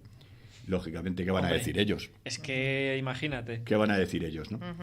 El cambio de régimen no dependía de una persona, pero la muerte del almirante facilitó el paso a la democracia y evidenció que no todo estaba tan atado y bien atado. El asesinato representó la mayor conmoción política de la etapa de Franco. Lo cierto es que en Madrid nunca se había producido ningún atentado de esta magnitud y el aparato del Estado mostraba un exceso de confianza que resultó fatal. Carrero Blanco, como ya hemos dicho, tenía una rutina invariable. Cada día iba a misa a la misma hora en su coche, que repetimos, no estaba blindado, Sí. y hacía siempre la misma ruta. Esta información la facilitó ya en 1972 una activista colaboradora de ETA, Eva Forest, y un comando se puso manos a la obra. Era la oportunidad de dar un golpe sonado que, aparte de impactar al franquismo en el corazón, vengaría a los etarras muertos y daría a su causa una enorme publicidad, que luego se denominó la Operación Ogro. Pero nacieron las hipótesis, ¿no? Los servicios de seguridad se mostraban incrédulos ante, como hemos dicho, ante la capacidad operativa que ETA había demostrado y que sus mismos responsables reconocen que en aquellos años se la despreciaba y que se prefería la mera represión a la información, lo que les hizo no atisbar en ningún momento la posibilidad del atentado. También esta incredulidad se trasladó a otros sectores de la sociedad, incluyendo a la oposición, que dio pábulo a la conspiración de la CIA, relacionada con la que también hemos mencionado, la reciente visita de Kissinger. Según los defensores de esta teoría, alentada interesadamente por los rusos, el motivo sería que Carrero no aceptaba la integración en la OTAN. Un año después, Genoveva Forest Tarrat publicó un libro bajo el seudónimo, bueno, también el seudónimo es muy curioso, porque si te llamas Genoveva Forest Tarrat y te pones de seudónimo Eva Forest, Pues es que es muy identificable Vamos a esto, ver. claro. No es de los mejores seudónimos. no es de los No, mejores me seudónimos, parece desde que no. luego. James Bond no era. Fue prologado por su entonces pareja, Alfonso Sastre. Explicado el atentado, pero para evitar incriminaciones, deformó los hechos y se inventó personajes, lo que reforzó la tesis de la CIA. Aunque aún tiene defensores en ciertos medios, hoy en día esta posibilidad no está totalmente descartada. Obviamente, los documentos norteamericanos desclasificados demuestran su absoluta ignorancia al respecto. Todos sabemos que hay otro tipo de documentos que nunca serán desclasificados debido al interés de salvaguardar la nación y cualquier otra zarandaja que se inventen. Kissinger y Nixon, además, veían a Carrero como un fiel aliado, así como una garantía de estabilidad anticomunista cuando Franco desapareciera, que era lo que más valoraban en aquellos momentos hasta que le dijo que no querían las bases de la OTAN. Y ahí decidieron, para mí, es una opinión muy personal, acabar con el presidente de gobierno. Pues hasta aquí, Carrero Blanco. Hasta aquí. Adiós. Adiós, adiós, don Luis. Vuela, paloma, vuela. Vuela. Pues sí. Vuela, vuela. Ahora empezamos con otro tema que tenemos por aquí preparado. Vamos a poner una canción de Mamas and the Papas, El sueño de un pequeño El sueño de mi pequeño sueño, se llama la canción.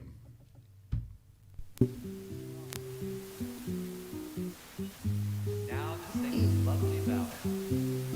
Here is Mama Cass.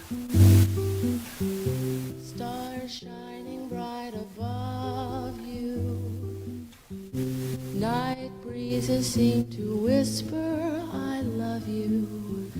Birds singing in the sycamore tree. Dream a little dream of me. Say nighty night and kiss me. Just hold me tight and tell me you'll miss me while I'm alone and blue as can be. Dream a little dream of me. Stars fading, but I linger on. Estrenando, la verdad es que bastantes películas que, bueno, no solo como gente preocupada por la memoria democrática del país, sino como gente, pues, progresista, que cree en ciertos valores, ¿no? Pues pueden resultar muy interesantes. Así, a día de hoy está, por ejemplo, en cartelera, pues, La trenza, que está basada en un bestseller, creo que italiano. Preciosa ¿La has visto? La novela. ¿La No he novela? visto la película, he leído la novela. ¿Y qué tal está? Y es que no he leído ni una ni la otra. Maravilla, pero ¿Sí? una maravilla, porque además es Cuenta. algo... Jo, es que me encanta esa novela, me la regalaron el año pasado. Haznos un resumen. Sí. Bueno, el así. año pasado, el anterior, por mi cumpleaños, me lo regalaron Es que unas debe amigas. estar muy de moda, ¿no? Debe ser un bestseller que A ver, la ha petado bastante. Es que es una novela diferente. O sea, cuenta tres historias que confluyen. Y luego es una voz femenina o tres voces femeninas, ¿no? De mujeres que viven en diferentes países. Entonces es sí. como historias que no tienen nada que ver, tú empiezas a leerlo, además son de diferentes estatus y demás, y confluyen la historia de estas mujeres en una misma historia, ¿no? Y se entremezclan. De ahí viene lo de la trenza. Y es una maravilla, o sea, a ver, está escrito desde la vivencia femenina, desde la sororidad, desde, no sé, de esa conciencia global de que cosas que suceden muy remotamente están entremezcladas y están interrelacionadas, ¿no? Y bueno, es de una ternura, hay momentos difíciles porque una de las historias es una mujer que vive en la India y entonces está en una situación de vulnerabilidad, o sea, de pobreza y tal, una familia muy modesta, y te llama la atención y además contrasta porque cuenta la historia de una mujer de Estados Unidos y una mujer de Italia. Entonces, Y una de la India, ¿no? una es de la India, una de Italia y otra de Estados Unidos. Entonces, son mujeres con un estatus diferentes y claro, te da como, jolín, una comparativa, ¿no? De visiones, está muy logrado y además consigue transmitirte el mundo, ¿no? De esas mujeres. Qué bien. Y bueno, yo como mujer me metí de lleno en la novela. Hombre, y que también está bien Es porque la fascinante. perspectiva masculina, pues llevamos... Sí. ¿Cuánto? Siempre, toda la vida diciendo cosas en masculino y 21 es verdad. Desde la Odisea. Sí, yo voy a mirar la autora porque tengo una memoria Con- de mosquito. Penélope tejiendo y destejiendo el telar, esperando a su hombre. Pues desde entonces llevamos... Entonces está bien tener la otra Sí, perspectiva. es muy bonito. Yo, vamos, lo recomiendo. Me habían comentado, se llama Laetitia Colombani, la autora. Leticia. Sí. Leticia Colombani. Leticia, claro, es que mi italiano fatal. No pasa Bueno, Pues yo anda soy- que el No, mío. yo- Anda que el mío. Y Yo solo napolitano, de la verdad es chocolate. que es muy fácil de leer y creo que a los chicos también nos viene muy bien. Sí, desde luego. Desde Pero luego.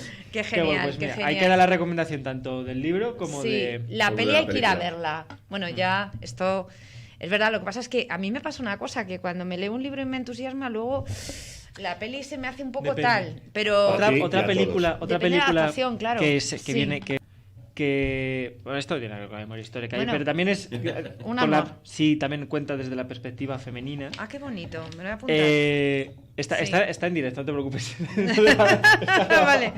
No, es broma. Sí. Ah, vale. El libro es de Sara Mesa Ajá. y Ah, la Sara Mesa. película es de Coixet Ujú. y como que recoge Oh. muy bien Ujú. el espíritu del libro. Y además, Sí. la protagonista principal es Laia Costa, Ajá.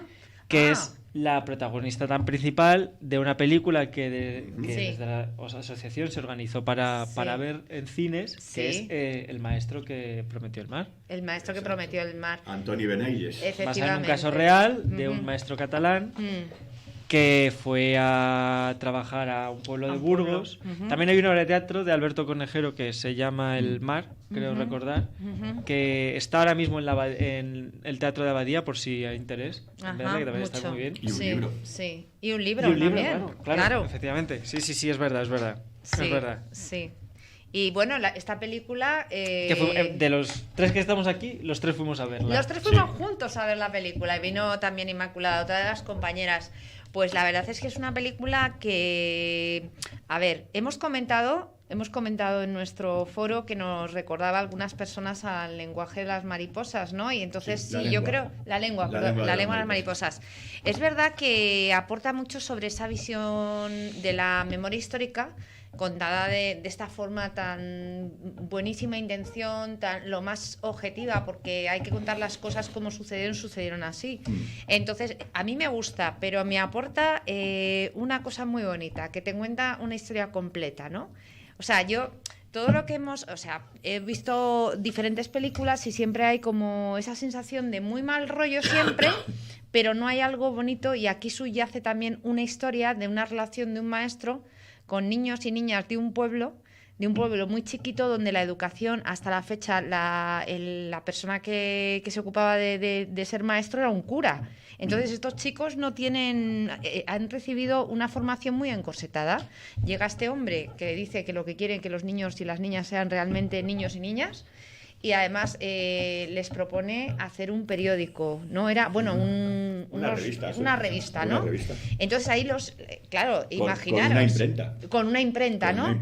Entonces esto da una visión, o sea, abre los ojos de estos niños y las niñas, ¿no? Y que pueden crear y pueden pensar y de repente se imaginan el mar, ¿no? Que es lo bonito, que desde un sitio no conocen el mar, y puedes imaginarte tanto desde lo que aprendes, ¿no? Y además creas. Esto es, esa faceta puede aportarte en tu formación personal, el tener una creatividad, el tener una trayectoria en ese ambiente crítico, de libertad, de creación. A mí me parece, eso es lo que subyace, y no cuento más porque voy a hacer spoiler. No hace falta. Pero es verdad que esto es un valor añadido, porque además muestra el modelo pedagógico de los maestros y las maestras de la República. Que hasta cierto punto, los paralelismos con la lengua de las mariposas son evidentes. Sí. Maestros republicanos. Sí, con un enfoque. El de la lengua de las mariposas, no tan explícitamente. El de que también, ojo, que también. Sí.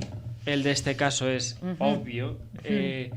Que están muy vinculados a los métodos pedagógicos de la institución libre de enseñanza, efectivamente, las formas de enseñar, pues haciendo en contacto con la naturaleza, aprender no memorizando, sino a partir de la creación, del desarrollo, de la creatividad. Yo creo que esa parte la muestra muy muy bien, y es que da hasta un poco de envidia la manera que tuvieron el aprendizaje que tuvieron. Y lo innovadores y lo modernos, es verdad, que te pones a pensar y dices, ¿cómo podía esta gente en aquella época? Comparados con la actualidad, fueron muy modernos. Comparados con lo que vino 2 años después, 3 años después, 4 años después, fueron, un siglo. Es que hay un siglo. Era un poco el método Montessori, era el método de la institución libre de enseñanza. Entonces, claro, pero es curioso, esto pasó en un pueblecito, en Bañuelos, que está a 8 kilómetros de Briviesca, en la provincia de Burgos, como ha dicho Ricardo. Pero es curioso que, el pueblo se llama Bañuelos de Bureba, para ser más exactos. Es curioso que para hacer la representación de la obra de teatro y la presentación del libro en Briviesca, el ayuntamiento del PP lo ha prohibido el año pasado.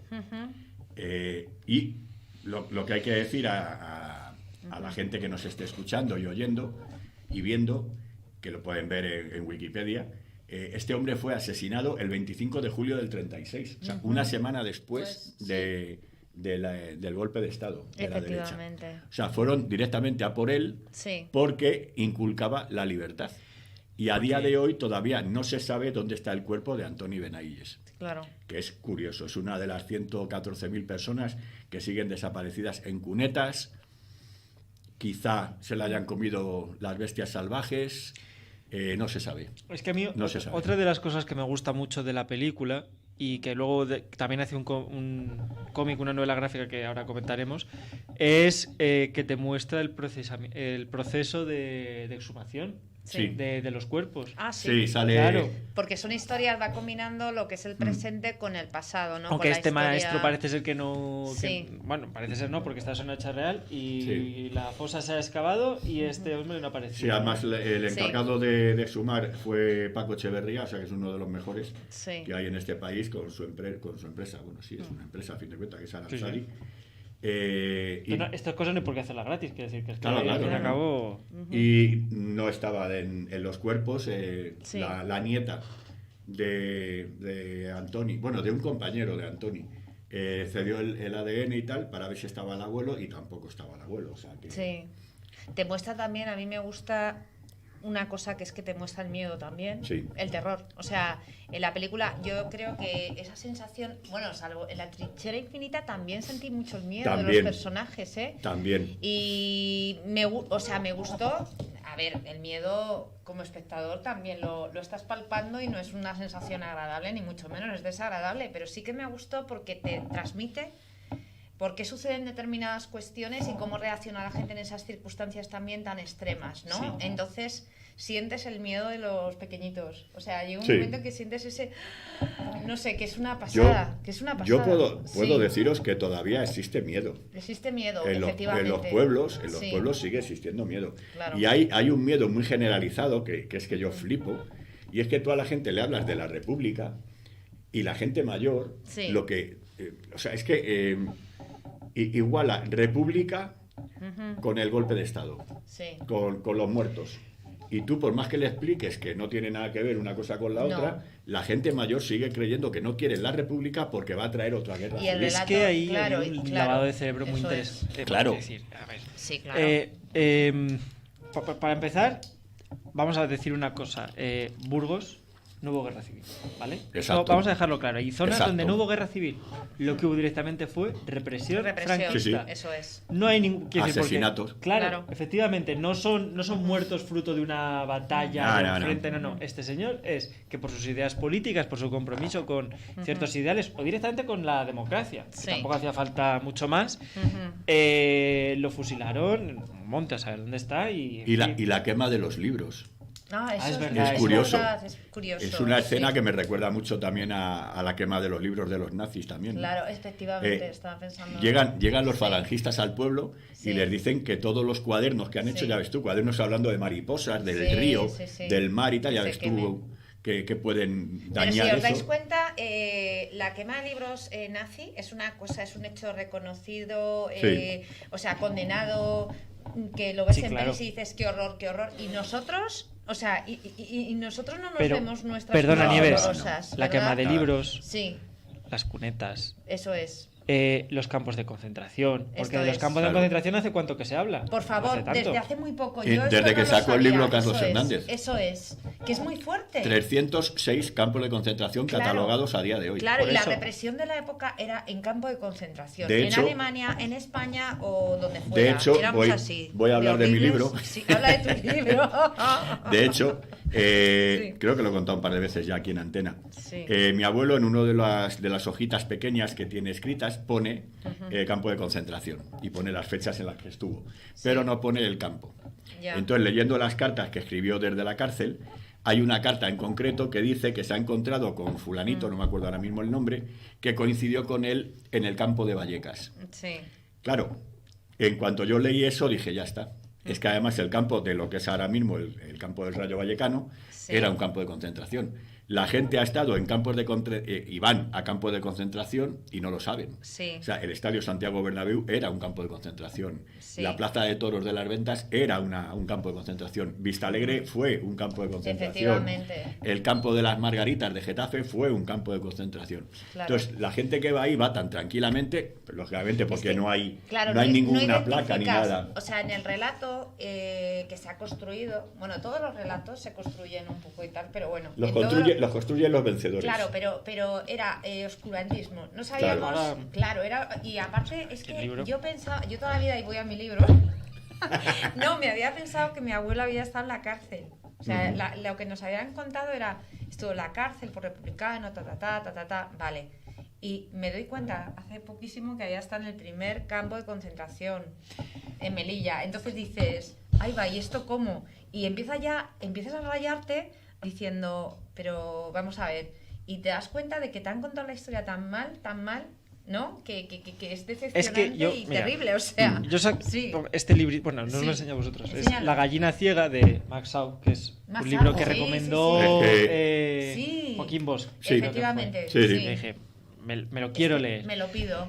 Y yo creo que de todos los libros es probablemente el más triste, de verdad, ¿eh? Sí. Y no hay... Y de verdad es Max Sau viniendo 30 años después de haber huido al exilio, volviendo a España en el 68 y comiendo mucho y encontrándose con viejos amigos a los que ve destrozados de una forma u otra. Es decir, que no es un libro sangriento, violento, no. Pero yo creo que es descorazonador porque primero sabes, o si no lo conoces igual no tanto, pero si conoces un poco lo que había hasta la época, la propia institución libre de enseñanza y todos los métodos, pensadores, escritores, y todo lo que en el 39, del 36 al 39 se cortó, se arrasó, los maestros asesinados, los intelectuales, huidos, fugados, los que ni fueron huidos ni asesinados, pero que fueron silenciados y apartados, y lo que te muestra es un país distinto,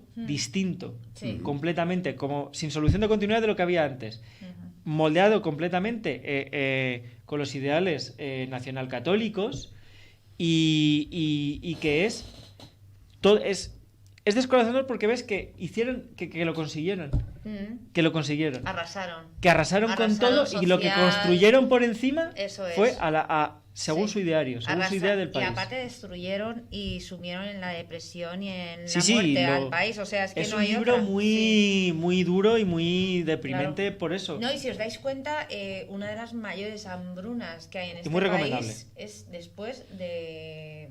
una hambruna silenciada, o sea, efectivamente. Los años 40. La pertinaz sequía. Bueno, ya los cojones. O sea, y además que eso no nos lo cuentan. No hay otro libro. Claro. Hay otro libro que yo tengo en casa, de Arturo Barea, que es La Forja de un Rebelde.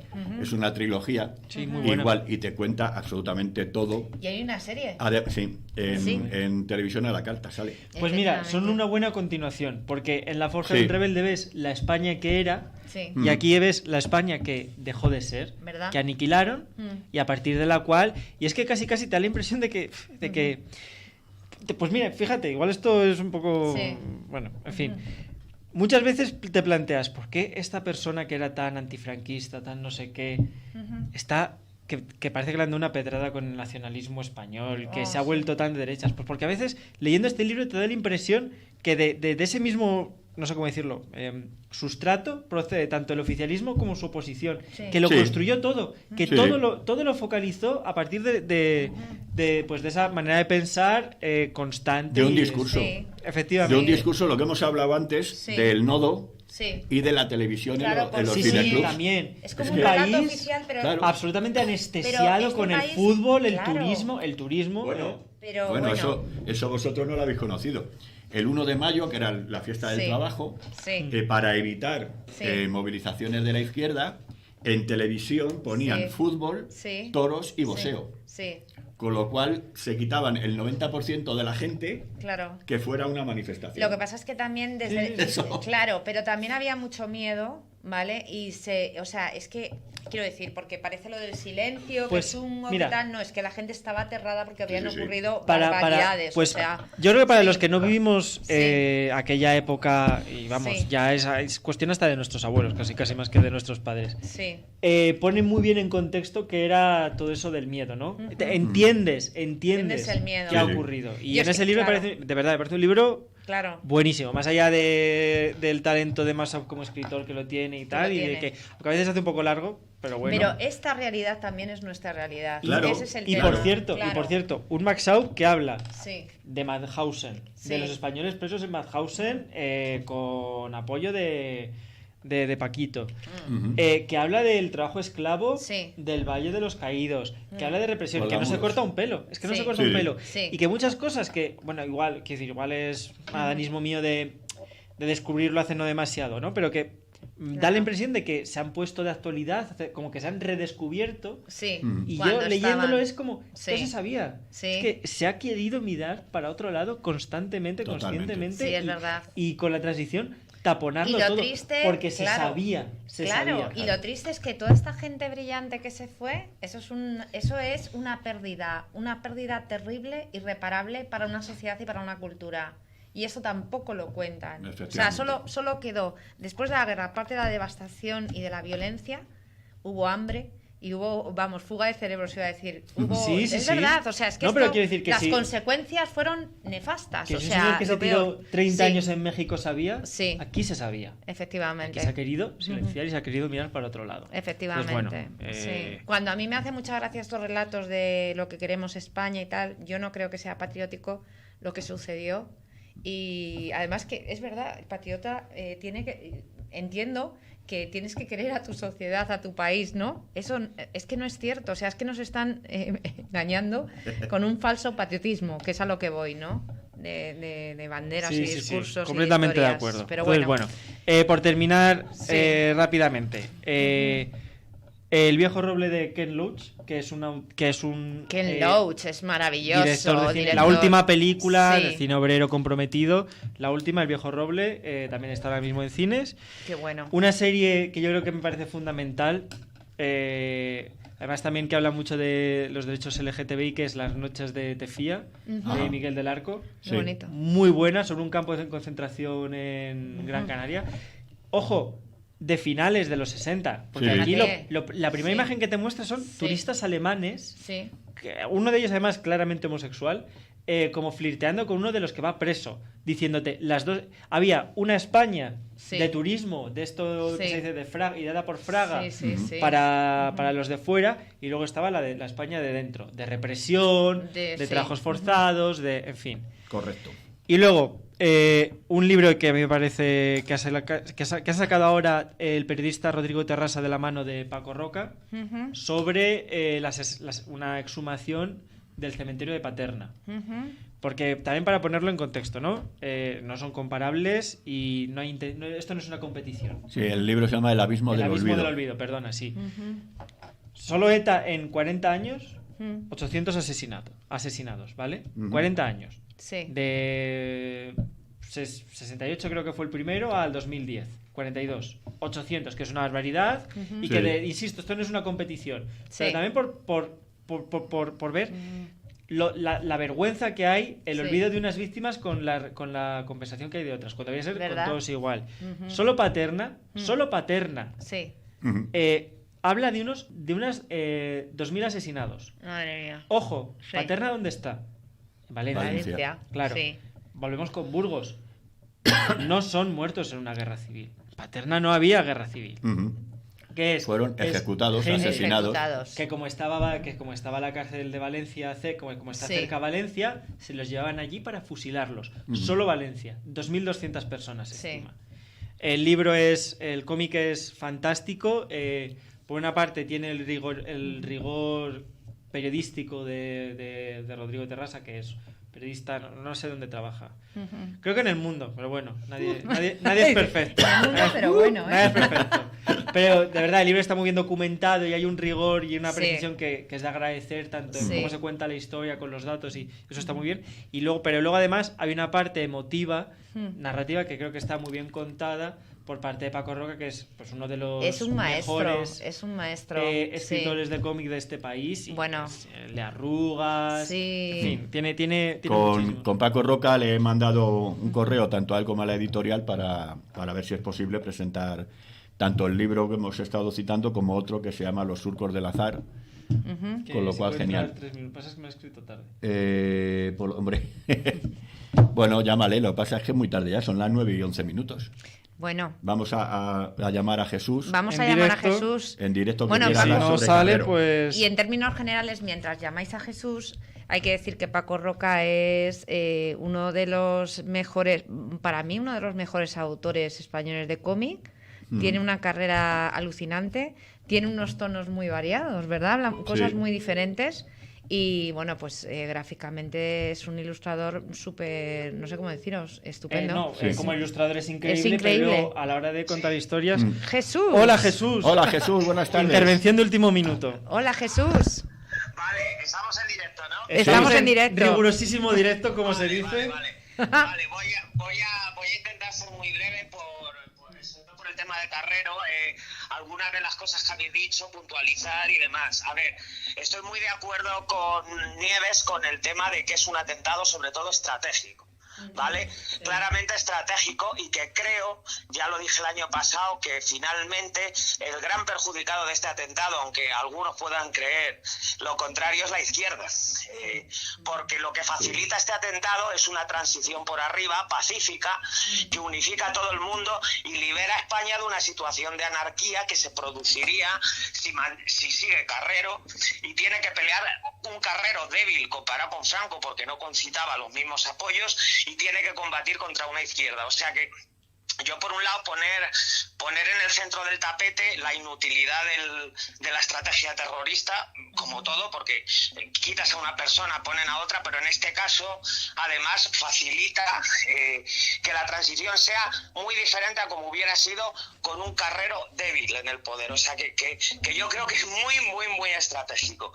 Y lo que creo es que es muy evidente la intervención de los americanos. O sea, quiero decir, ya la mayoría de los documentales de todo tipo, con gente de historiadores de distintas tendencias, investigadores, o sea, es prácticamente falta ponerle el cascabel al gato o que salga un cartel o un vídeo que lo explique, pero vamos, aparte contextualicemos todo esto, que esto se produce en la edad de oro de la CIA, a la que Kissinger, precisamente unos meses antes, le dice, después del caso Watergate, le dice: vamos a centrarnos más en la escena internacional, porque ya estáis haciendo...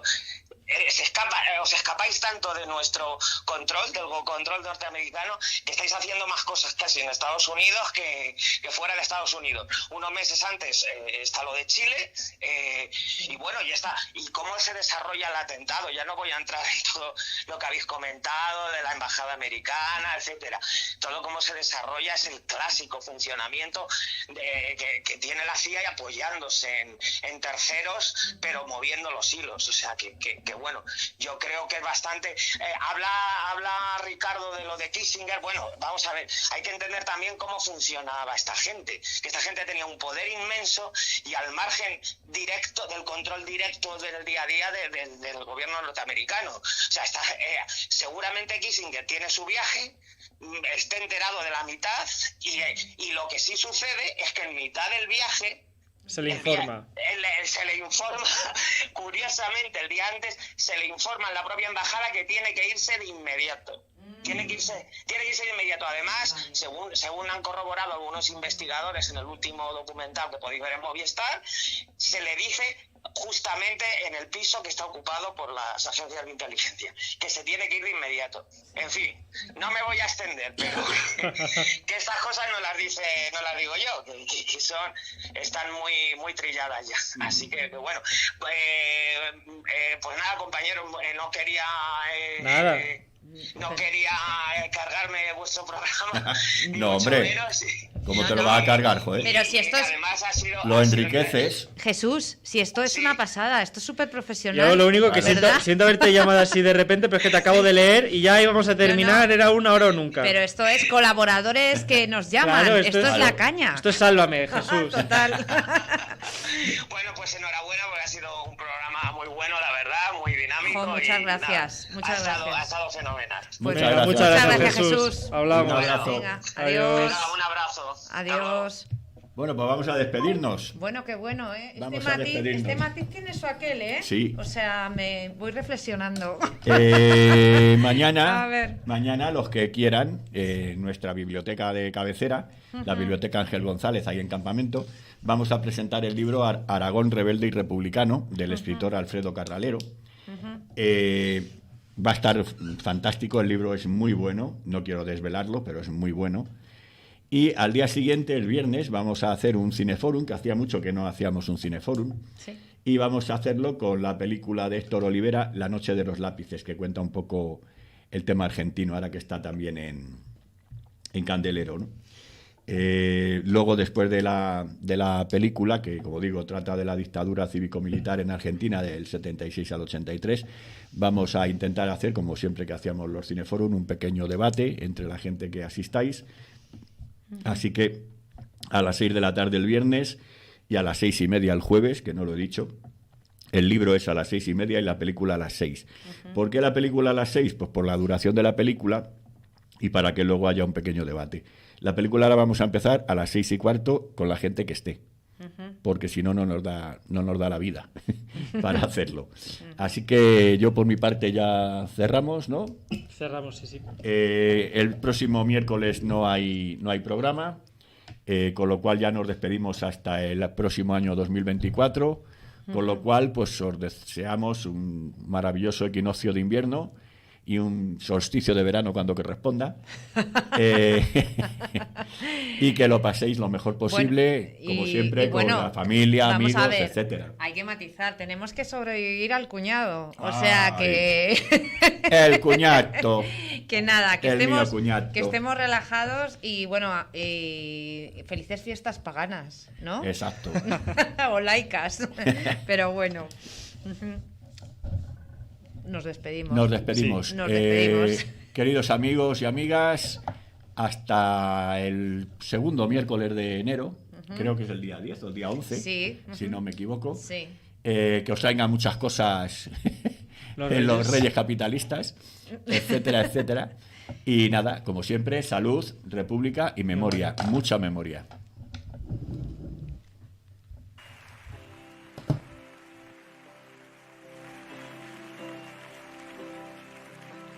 Somos como esos viejos árboles batidos por el viento que azota desde el mar. Hemos perdido compañeros, paisajes y esperanzas en nuestro camino. Las Águilas Radio es una actividad sin ánimo de lucro perteneciente a la Asociación de Vecinos de las Águilas de Madrid. Nuestro objetivo es dar voz a todos aquellos colectivos que tienen más dificultades en hacerse oír. Se trata de un espacio abierto para todos los vecinos y vecinas que deseen participar y dar la posibilidad a estudiantes para que realicen sus prácticas de manera gratuita. Participa con nosotros. Entre todos, hacemos barrio.